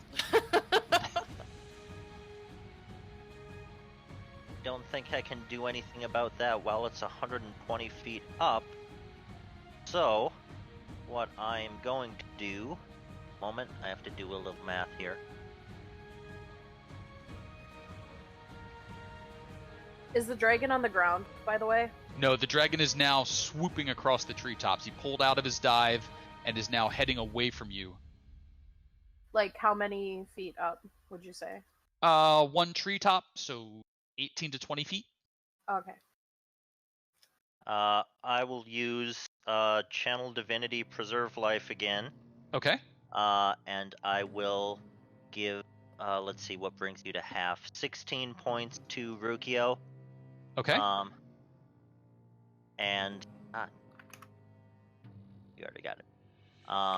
And, 29 to myself. Okay. That's half. And then I will, do a mass healing word. Okay. On Ruqiyo, myself, and the children at the top, which are probably gonna get hit if the shadow does anything. The rest of them. Okay. I guess. Yeah.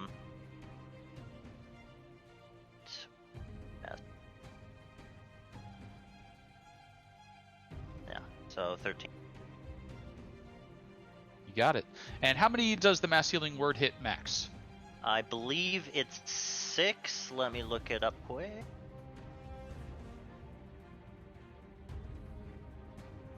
Six creatures. So Six creatures. Four of the children. 4 of the children. You got it. 4 of the chunky ones at the top. 1 unlucky chunky guy. Not quite as healed. It's just how it goes sometimes.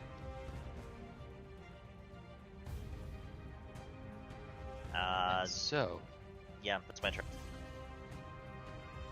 with that, the Dracolich continues streaking away, picking up speed. It's certainly deciding that it's going to leave.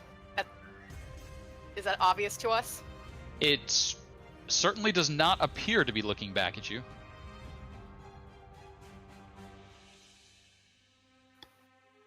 However, something else is. God.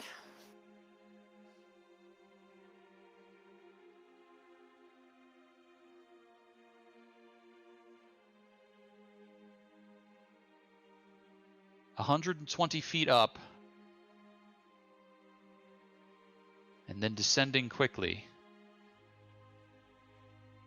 A patch of darkness and shadow resolves into the form of a dragon. Not another one. A real one this time? Both real. Well, okay. Well, you can see stars through its form. Oh no! Ooh. It's another undead one. That's fantastic. It's now maybe 80 feet above you. Darkness gathering near its maw. You suspect those children are in considerable danger. Ruqiyo, you're awake. I am awake. What you doing? My Orluk's not nearly big enough. The children have reached the ground now? The children are about 30 feet up or so. 30 feet. Okay, I like 30 feet. But you could get them on the ground fairly quickly. Because they were... I mean, were 40, it's been around, so now they're at 30. No, it's been around, and they go 60 feet around. Oh, is it 60 feet around? Yeah, you asked how many feet per second, so I said 60 feet around, so 10 I'm sorry. feet a second. So yes, they are safely on the ground now. There's a pile of children in a big net on the ground in front of you.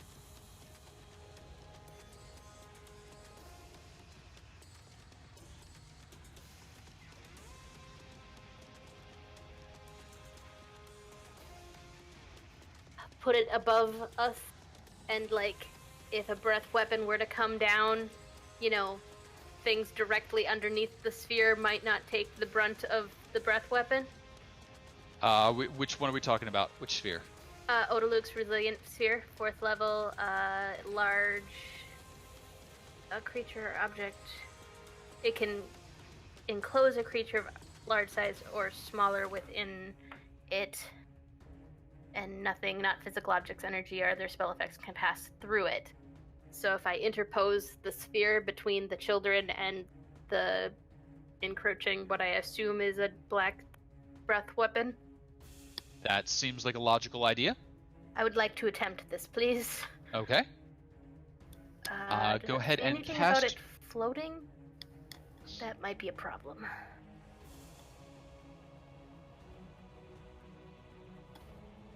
Doesn't say that it is not subject to gravity, so I don't want to squish them. It says that it's Weightless. Oh, sweet. Perfect. That's what I need. Alright, yes, I am doing that. Also, Ruqiyo, next time you get hit with a breath weapon, remember you do have the spell Absorb Elements. Yes, but that's not a reaction, is it? Yeah. Oh, it is a reaction. Had I previously used my reaction with Featherfall, though? You had with Featherfall at that point.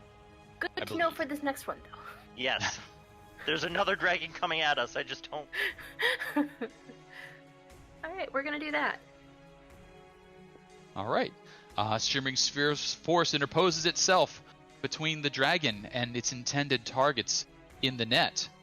Ruqiyo, anything else you're doing? Nope, stop drawing. I would like to not be in a line with Valandra anymore. Okay. Sounds good. Telaise. How high up is this new dragon? It's about 80 feet above you at this point. And how fast does it seem to be descending per round? You would guess the dragon's rate of flight somewhere near 80 or so it could be on the ground in a moment. Okay.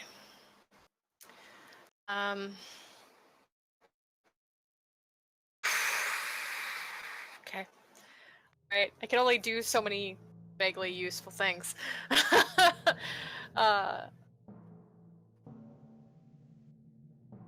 I think, again, I think that's a smart move to not be in line with each other as much as possible. I'm gonna move here.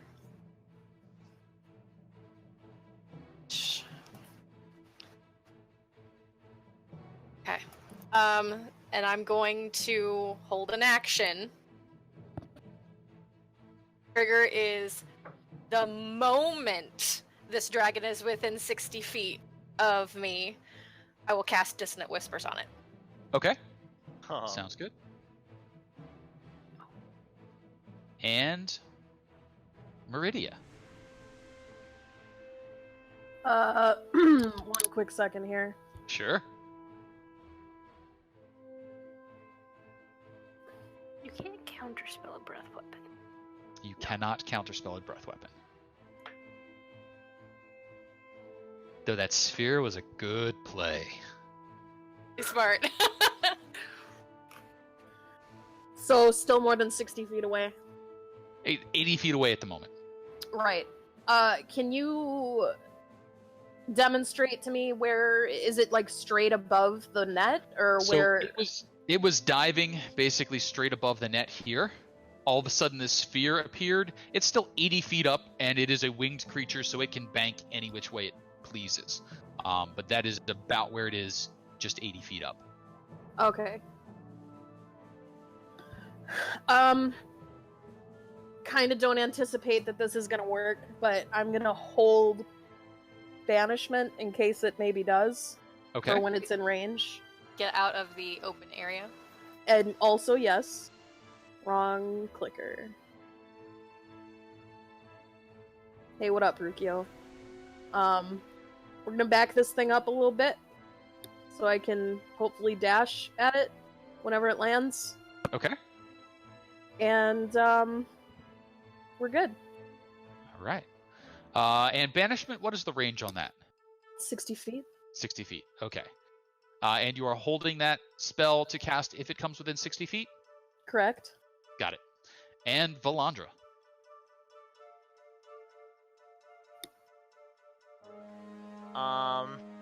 This is gonna lose a spell. Really think I have anything to do to the dragon this turn.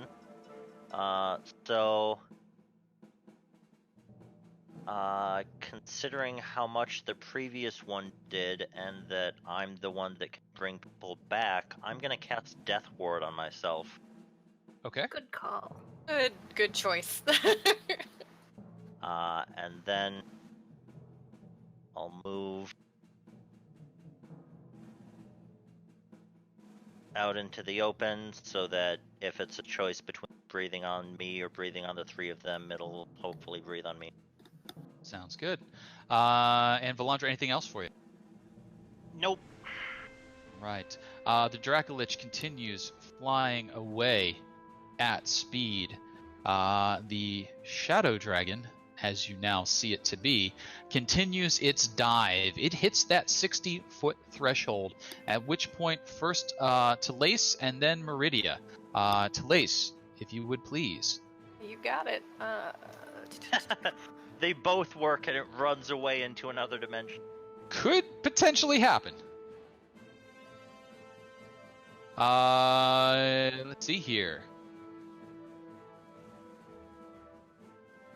We are going to do a wisdom saving throw. That is a DC of 17. We'll hit this button. Wow. Double not good. Give me 1 second to just make sure I'm not missing anything here. It's feet away. Takes 3d6. All right, so it has taken its damage. Meridia. Yeah. It is just hit 60 feet. You see Telaise and Cant. You see all of a sudden that dragon just turn on a dime in midair and start zinging away. If you wish, you may cast your spell. If not, you will lose the spell. Do you wish to cast? Yeah, let's try it. There's no reason not to. Sure. Go ahead and attempt the banish.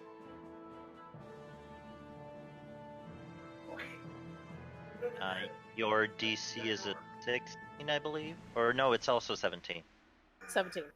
Charisma saving throw or be banished. So, it hits, turns on a dime, and then is gone. Runs into a different dimension. With a faint popping noise. Neat. But we only have a minute. Hey guys, I say we only have 2 cards. Great. To run like hell. So, Ruqiyo, as the dragon vanishes, what are you doing? Well, I suppose the first thing would be to put my hair out and get these children out of this net. And All right. I believe start herding them as maybe onto the giant goat elk. How many people can a giant elk carry They're small as people. a huge creature? I'm going to say probably 4. I have an idea. Weight-wise, it could probably Keep do them more. in the but- net. Yeah, keep them in the net. Keep Keep them in them in the net. Carry Put them them in in its the net. antlers. Dragon. Yes, put it in the antlers. Yeah. Okay. So I'm going to need an animal handling on this one, because this is not something that an elk knows how to do. So whoever would like to be in charge of teaching the elk how to do this, please give me an animal handling. I have a 2 on it. I mean, unless someone's trained, Valandra's probably going to be the best at that. Give her some help. Yeah. Okay. I will take 2 turns to do it and cast guidance on myself first. Sure. Telaise will help out. Oh, damn it. Oh, fuck. All right. So that's 5 still and a only a 10 3. plus a d4. 14. So it does take some time to get the elk to take these massive antlers of doom and not spear the children, but get the net. The children are not happy about this situation because now they're staring into the face of a elk, whereas before they were staring into the underbelly of a dead dragon. They've had a traumatic experience. But that is accomplished. While all that is going on, however, on the far side of the camp, No. What's wrong Mord, with our Mord has finally beaten Verum into submission. He comes over to see what's going on.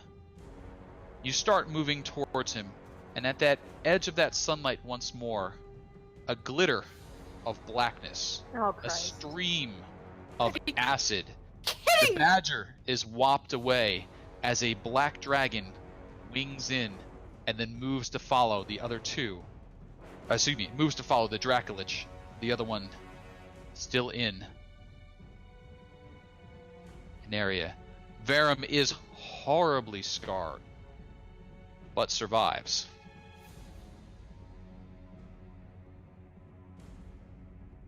Is the plan to retreat and get on the road? Yes. Okay. I don't think I'll hear anyone saying no.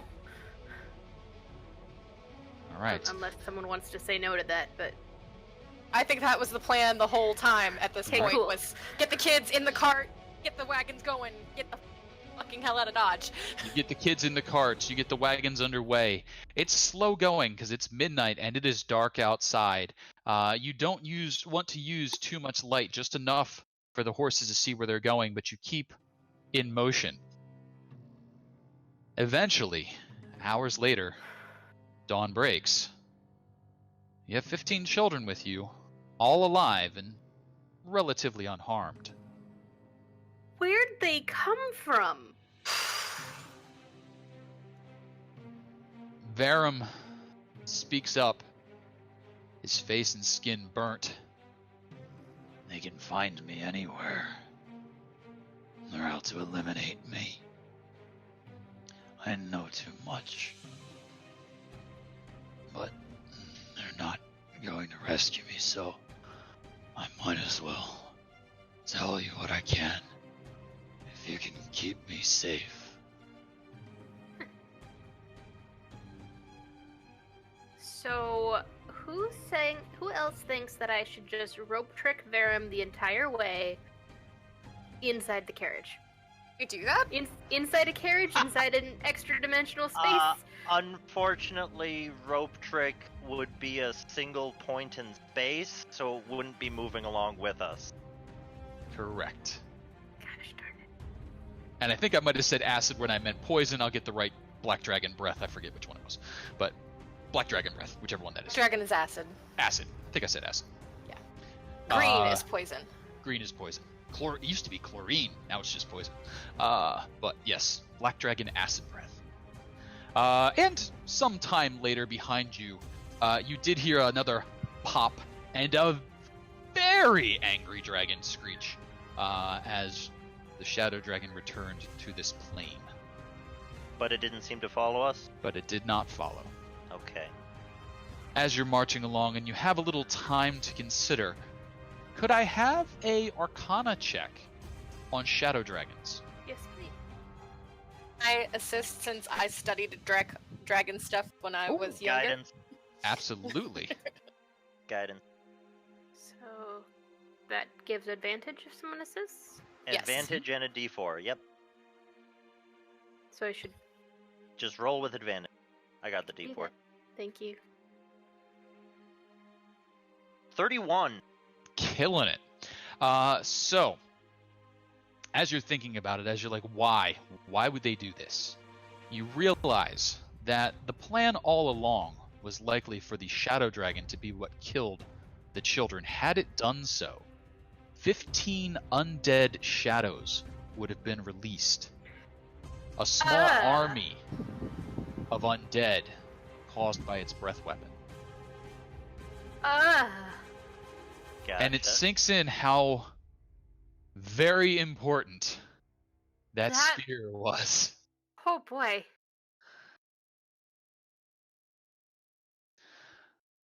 But it seems as though the Cult of the Dragon is able, in some way, to track you, whether by scrying, augury, or some other means. I don't have non-detection. Yeah, that's what I was literally just looking up. I'm like, okay. So, And We I have a will- question. Can they Yeah. track him if he's in a bag of holding? he can't live very long if he's in a bag of holding. But I'm not sure about that one. He'd be in an extra dimensional space. Depend on the spell. But Be a pretty quick way to hide him, that might work as a short-term solution. But as a long-term solution, he'd die. So that Send us is scuba a gear. something for. Let's take a 5 to 7 minute break. Grab refills on drinks. Check into any spells which you wish, and then we can continue on our journey. Because I think we've got about another hour to go. At least, yeah. Yeah. But Does anyone have a time limit tonight? Because usually it was Jacob. So. I do not, but I do need to AFK for like 5 minutes. Yep. So everybody, take your bio break, grab your refills, etc., etc. We'll pick back up in 5 to 7 minutes. Cool. Okay. Kasey, we need to get you non-detection.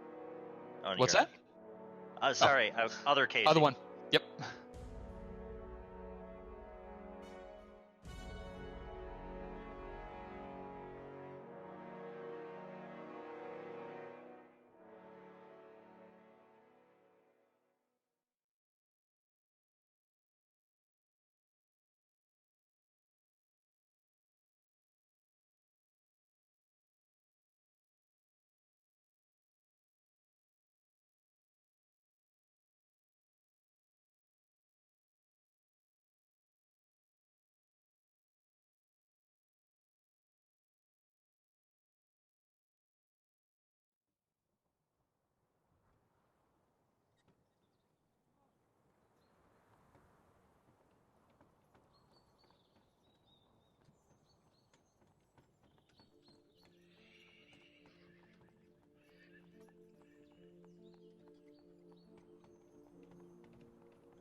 I'm back.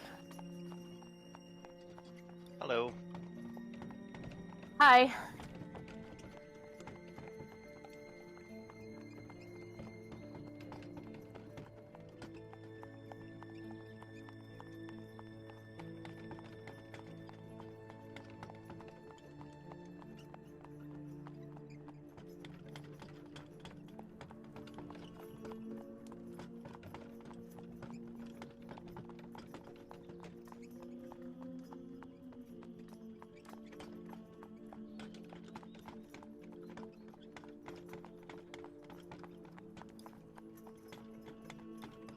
So that.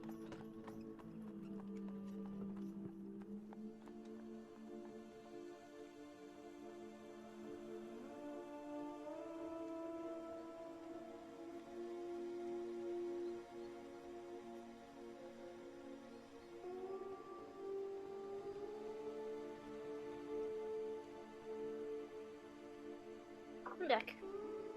Welcome back. Kasey, we need to get you non-detection. Stat. Yes. This seems like a very large oversight. I mean, it might, like, it's a 3rd level spell, and it's one target casting, so, but I guess technically if you wanted to use all of your 3rd and 4th level spells, you could cast it on all of us. I think the important one is Varen. Yeah, but Fin time. but at least some of us are pretty identifiable, and the cult knows us, so they probably know who has them. To be fair, we didn't look like us. But if they're using, like, scrying or something, that doesn't matter. Yeah, that's quite fair.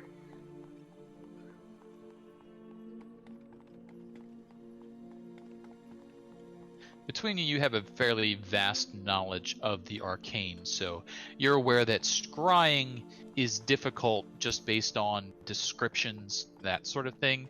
It's much more accurate when you have pieces of the person. And it's very likely that the cult has locks of hair, samples of blood, toenails, etc. from Verum, whereas you would be a more difficult scry. Alright, So- okay. Disguising him magically would go a long way. Yeah. But time passes. You've made your way through till dawn, at which point your summoned animals vanish. Oh, is Ruqiyo back? Did I start too soon? Okay. Ash, are you back? Can you hear me? Nope, now I can. Yep, now I can. Because I spoke like 3 times. I thought I thought you did. Okay. But I think I've seen everyone light up so far. So you are back underway. Verum is badly damaged but alive. You have 15 children in tow, and you are exhausted. You were not able to rest. You've been on the road, so you have not recovered spells, etc. A little way into the morning. Were we able to get a short rest in? Not up until dawn, which is where we're going to kind of pick up. Right. Because you guys were leading horses on in the dark. Yep. So. Cool. And 15 screaming children, and nobody can rest through that. So. But. Come the dawn, a little ways off in the distance, you can see that little trickle of gray smoke that speaks of habitation. A safe place. And along the way, you can see an inn or tavern ahead in the distance. It looks reasonably sized, and it's on a road that is sometimes traveled, large enough for certainly your party, and whatever it is, welcome back, Elk, whatever it is that you might be doing with these children. Now that they're awake and around in daylight, they've sorted themselves out, crammed themselves down into the cart.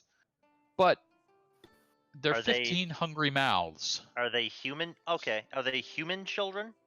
They are by the vast majority human. There's a half-elf or two in there.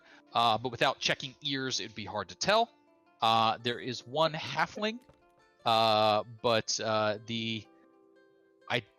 the biggest selector of them seems to be that they are all very small and very thin. It seems like whoever packed this net was trying to get the lightest possible bundle with the most children in it. Can any of them tell us who, like, their names or where they're from? Oh yes, they would be happy to do so. And you get a number of names, a number of locations from all along the Sword Coast. They report to you that they were kidnapped, stolen away. Some were literally just kidnapped off the street out of a town or city. Others were captured during a raid. They all speak of the cultists with their masks and being herded along with others, many others. They were pulled out just last evening and then forced into that net. And then they don't like talking about the flight near the belly of the Dracolich or the fall afterwards, but they get it to you through the tears. Yep. My poor babies. Okay. And the chunky ones are like, and then I learned how to fly. Maybe I falling with saved them. style? That's not flying, that's falling with style. That is. But yes, primarily human, half-elven, one halfling in amongst them. Could we, like, on our trip to wherever we're stopping, possibly do a sending to let people know what happened? Absolutely, you may. I do not have sending prepared today, Ruqiyo. Do you? I do. Okay. Willing to do that? I am willing to do that. Our higher ups know exactly what's going on, so wake someone up again. Okay. So So we're getting better. say it again. We're getting better. It's dawn now rather than 3 a.m. I'm very considerate. Yes, the Lord of Waterdeep is often known to be much better mood at dawn than 3 a.m. So you do send a message rousing the open Lord of Waterdeep, Lord Neverember. He makes arrangements, conversations begin flowing back and forth using sending, and you report the information. They return back to you basically, yes, we knew there would be pursuit. Do what you can, bring him in alive. And the children?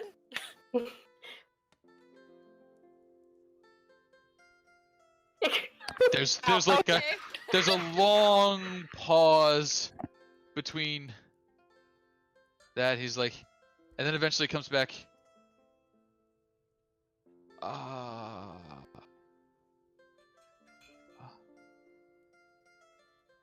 you know some good orphanages, right? Ow. Wow. They have Wow. families. Please. Also, I'm too young and too beautiful to be a dad of 15 at my age. I mean, being too beautiful might be why you're a dad at 15 at your age.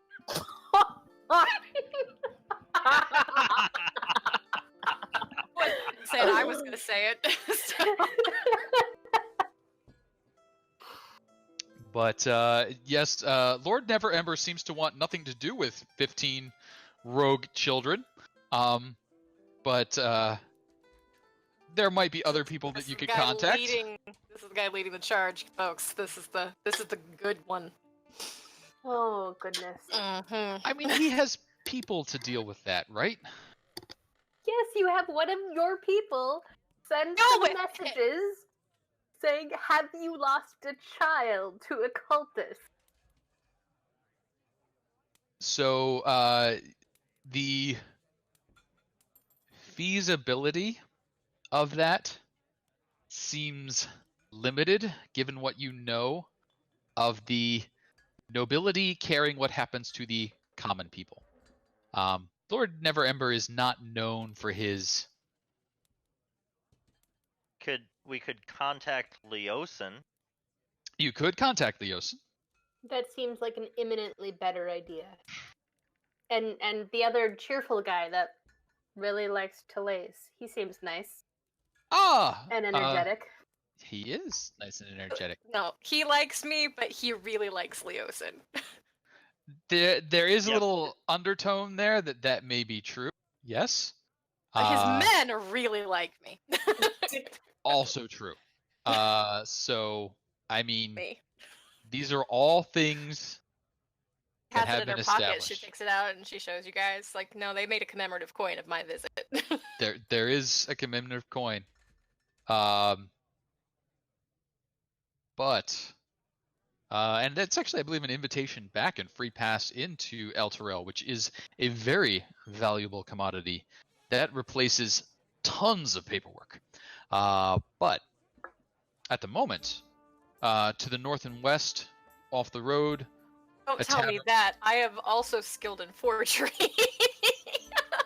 I mean, you know that there's usually magic involved, but sure. To the north and west, there's a tavern. You have 15 hungry children and a long road ahead. Yeah. Leosin's like, I mean, I want to help, but I don't know what to do with 15 children right now. Kind of got a war on. Give me a minute. And he'll start scrambling about. It'll be some days' travel before you can reach someone with the ability to take in 15 children that he can contact and call in favors on. Not just gonna dump them. And Telaise is unfortunately not one who's getting to speak in the sending, so she gets really frustrated, but she writes down things for Ruqiyo to say, and part of that is 15 children makes us very easy to spot Mm-hmm. behind. Mm-hmm. It's true. And I admit, I'm totally gonna be like my boss, Telaise, she says this is the way it's gotta be. I mean, I understand, but work with me here, Loves the way that sounds. The boss. Giving thing, the old loves it. car salesperson pitch, like, I went back to my boss, but he's just not happy. We're gonna have to do better. Or she's just not happy. We're gonna have to do better. So, in the meantime, though, more immediate, are you keeping them with you on the road? Are you stopping at a tavern? What are you doing? And do you have supplies enough to handle 15 new mouths? Once I can, like stopping at the tavern is fine if that's what we want to do. Once I can re-prepare spells, feeding them is no issue. Okay. Tavern's there. Telaise can pay for their meals if we stop somewhere. It's not Sure. a problem. You pull into the Howard Johnson. Howard and Johnson come out and say hello to you. They welcome you in, looking a little surprised at the mix of peoples that are adults and the number of children. And they're like, this doesn't add up, but that's fine. Children are happy for meals. There's 10 or so people in the tavern of various races and positions. Are you guys taking the day to rest, continuing on the move? What's the plan? I really hate to say it, but we can't really afford to stop. I mean, we should definitely get them fed and bathed and, ourselves calmed down, but then we should probably go. I feel like we should take 8 hours because we're all exhausted and at least a couple of us need to re-prepare spells and like. It puts us at a huge risk if we're not moving, because apparently our fried friend here is a beacon. I mean, I could just, before we rest, cast the rope trick and make Varen climb in the hole for 8 hours. That only lasts 1 hour. Up to an hour. Oh, crap. Alright, never mind. That's not gonna work. But I mean, as long as there's not another bag of children that we have to leave the hut for, we're pretty okay in the hut. We Yes, are the hut- putting, but the hut's not going to hold the kids. No, I can only hold 9. It's true. And until Yeah. I have another long rest, depending on if I had cast a seeming beforehand, I don't have another hut until I rest.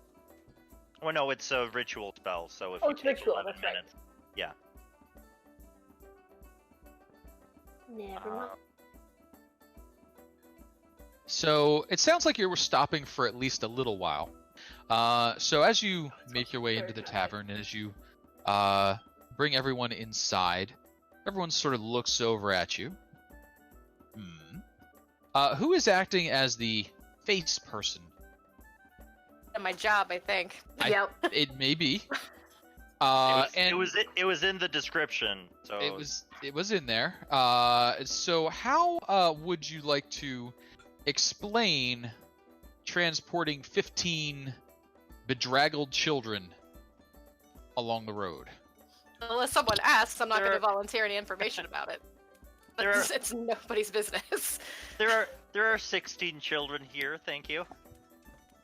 All right. So 15 very young children, one right on the cusp, because these are 6 to 8 year old Oh, you know, okay. children, as compared to the 15 to up range that's otherwise represented here. So they sort of look you over, and they're looking at the kids, and they're like,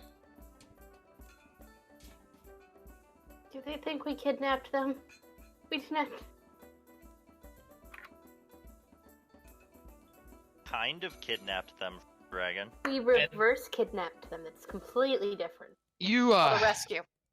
you see them looking at you and looking at the children and looking at the condition of the children, and that many of the children are not dressed well for travel. They are in whatever they were captured in and look rather troubled. And you start hearing whispers. Have been kidnappings. Maybe it's their cult. Should we do something? I don't know. Should we get the guards? What guards? They're so far away. How? What guards? What do we do? What guards? And they're like what do we do? Like, and you hear this like undercurrent of suspicion building, and it's kind of a. Do you see their weapons? What could we possibly do? We'll just get killed. And they seem terrified. Aww. While they're all fussing about, Telaise is going to be basically going, okay, I need meals for all of these kids. Do you have any space where they can settle down? Doubling up the rooms is totally fine. I have the money for it. Like, she's doing the Getting baths, getting clothes, like... She's doing the whole, like, she's ignoring all the whispers, and she's going straight to the person who can actually help her situation. And she's like, okay, this is what I need. From the top to the bottom. And at the same time, Valandra's going from kid to kid and, looking them over, making sure they're okay, like, kind of doctoring, making sure, their feet are okay, making sure there's... Yeah, just trying to get them in the best shape that she can, and also, settle them down. Promise, we'll look after you. All of that. So let's see let's call it either like a persuasion or even a straight charisma, whichever you prefer. Telaise with assistance from Valandra, so advantage. And let's see how the reception is here, because they are very concerned for the situation. How's a 23 sound to you? 23 sounds like you're kind of laying those concerns to rest, like taking pretty good care of the kids. I mean, maybe it's okay. I mean, I guess. So why else would they spend so much money on food? And it doesn't look like the kids are trying to get away. And like a couple of the patrons, like as the kids are going by, like, hey, are you okay? And like the kids are like, oh yeah, we were falling and a dragon had us, but they rescued us. And people are like, okay. So yeah, things seem to go well. It's a couple of gold to get everybody bedded down and fed. Eventually the townsfolk catch on that you're spending some money, and they're like, my son just outgrew some clothes that would probably be about his size. I could let you have them for 5 silver. And another one's like, well, actually I have a pair of shoes for a couple of copper that he could. They start trying to offer you goods, like you do. Thanks, guys. So, in reasonably short order, the children are at least now dressed to handle the rigors of travel. And 8 hours passes, reasonably uneventfully. Everyone please take the benefits of a long rest. Oh, good. I'll take back that one spell slot. Thank you. And while let we're me know. there, Let me know if there's any other preparations. Yes. Sweet. I would like to talk with like the innkeeper or some of the people at the tavern. After talking to the kids, I'll have my list of where they, think or say that they're from. And, if I don't recognize these places, seeing if I could ask other people if they recognize the rough places. And, kind of make a rough sketch of my, Sword Coast map and be like XXX. Sure. Can we go one better on that? And if he gets that information, start writing letters to have sent out. Sure. Villagers that we found your children. They are safe. We're going through some forms of contact. Safe-ish. Safe-ish. They've been recovered. Yes. That's better. Were. And especially if, we I might just possibly mean be going through that area, or if it's roughly it's on the nearby. way up. Yeah. We can detour to those places. So, what you realize as the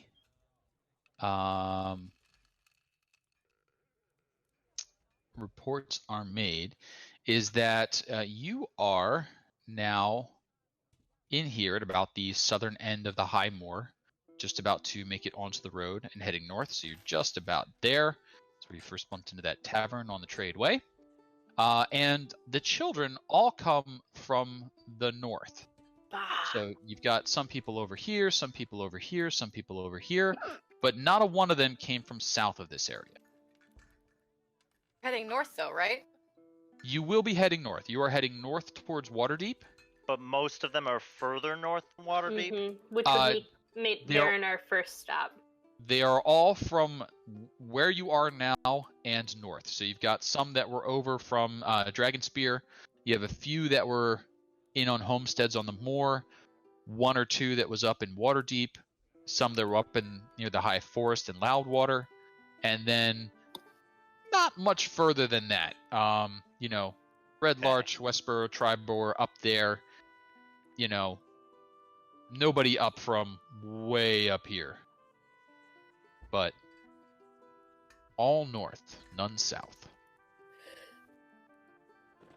Well, it does seem to tell us what direction they came in, at least.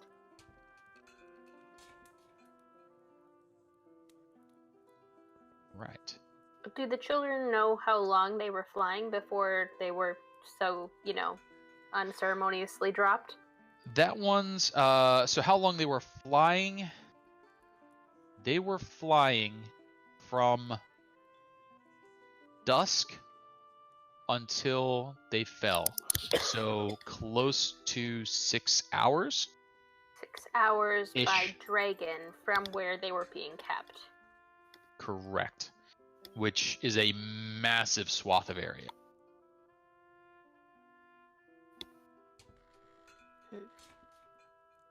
I don't know that we need that information, but it seems like we'd want to know where they were being kept. So, You know, just to firebomb it or something. Yeah. kind of like, meow. Probably not that far. Probably like, meow. Okay.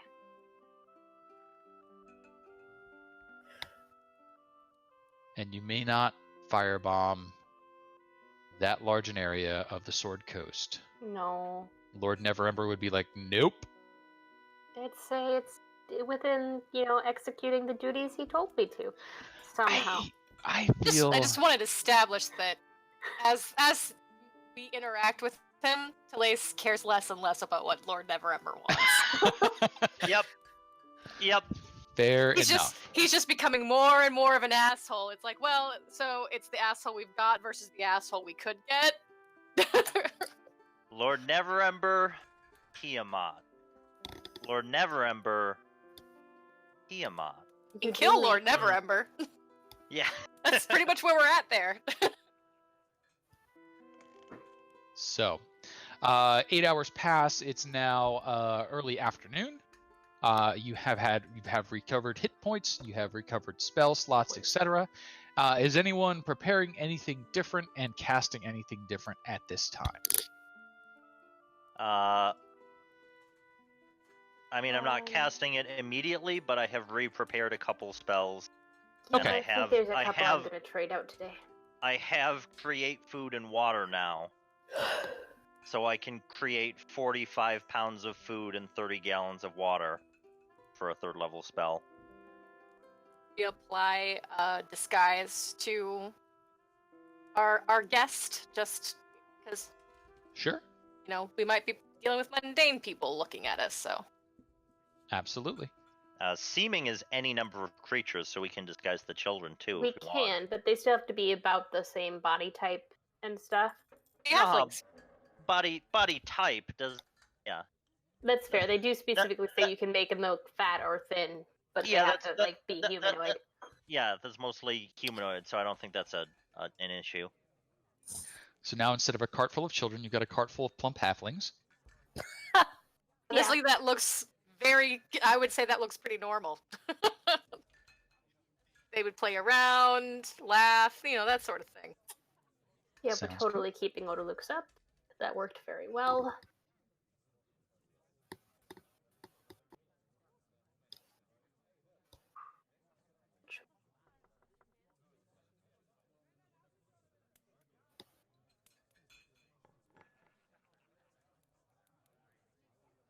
All right. Any other preparations I should be aware of? I got an Elky boy. That's true. We do have an Elky boy marching alongside. Maybe I can get the kids a little friend to play with. What's a 6? Let me check.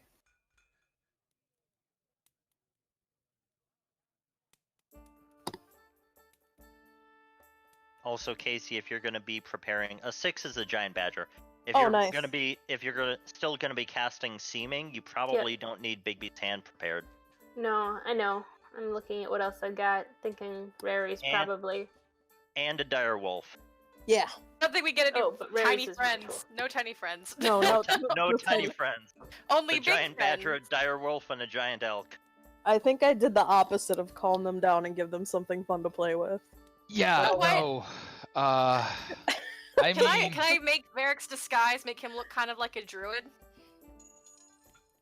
Just kind of give him that woodsy feel. Sure. Rub a little Just to explain dirt all on the it. large animals walking with us. I'm sorry, I thought that was gonna go a different way. I mean, sure. Just stick some leaves in his hair. Not a problem. Or a crown.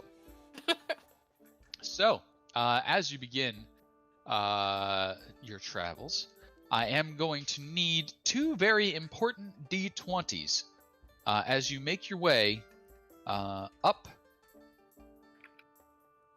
Oh, actually, excuse me. Before I assume that, let me go over. You have reached the tradeway. You could now head north or south on the tradeway, or cut west following the river, making your way to the ocean. That's up to you. What are you going to do? Leosin has said, hey, if you go north on the trade way and head towards Dragonspear, I have some people there that could keep an eye on those children, until we figure out what to do with them. Where are we right now? You guys are right about here. I think that would be the fastest and most logical thing. Getting into cities rather than being in the open is probably the safest thing we could be doing while we have this particular prisoner. I was gonna say, it at least cuts Yeah, down on the likelihood of the Draco Liches and encourages more cultists, which I would prefer.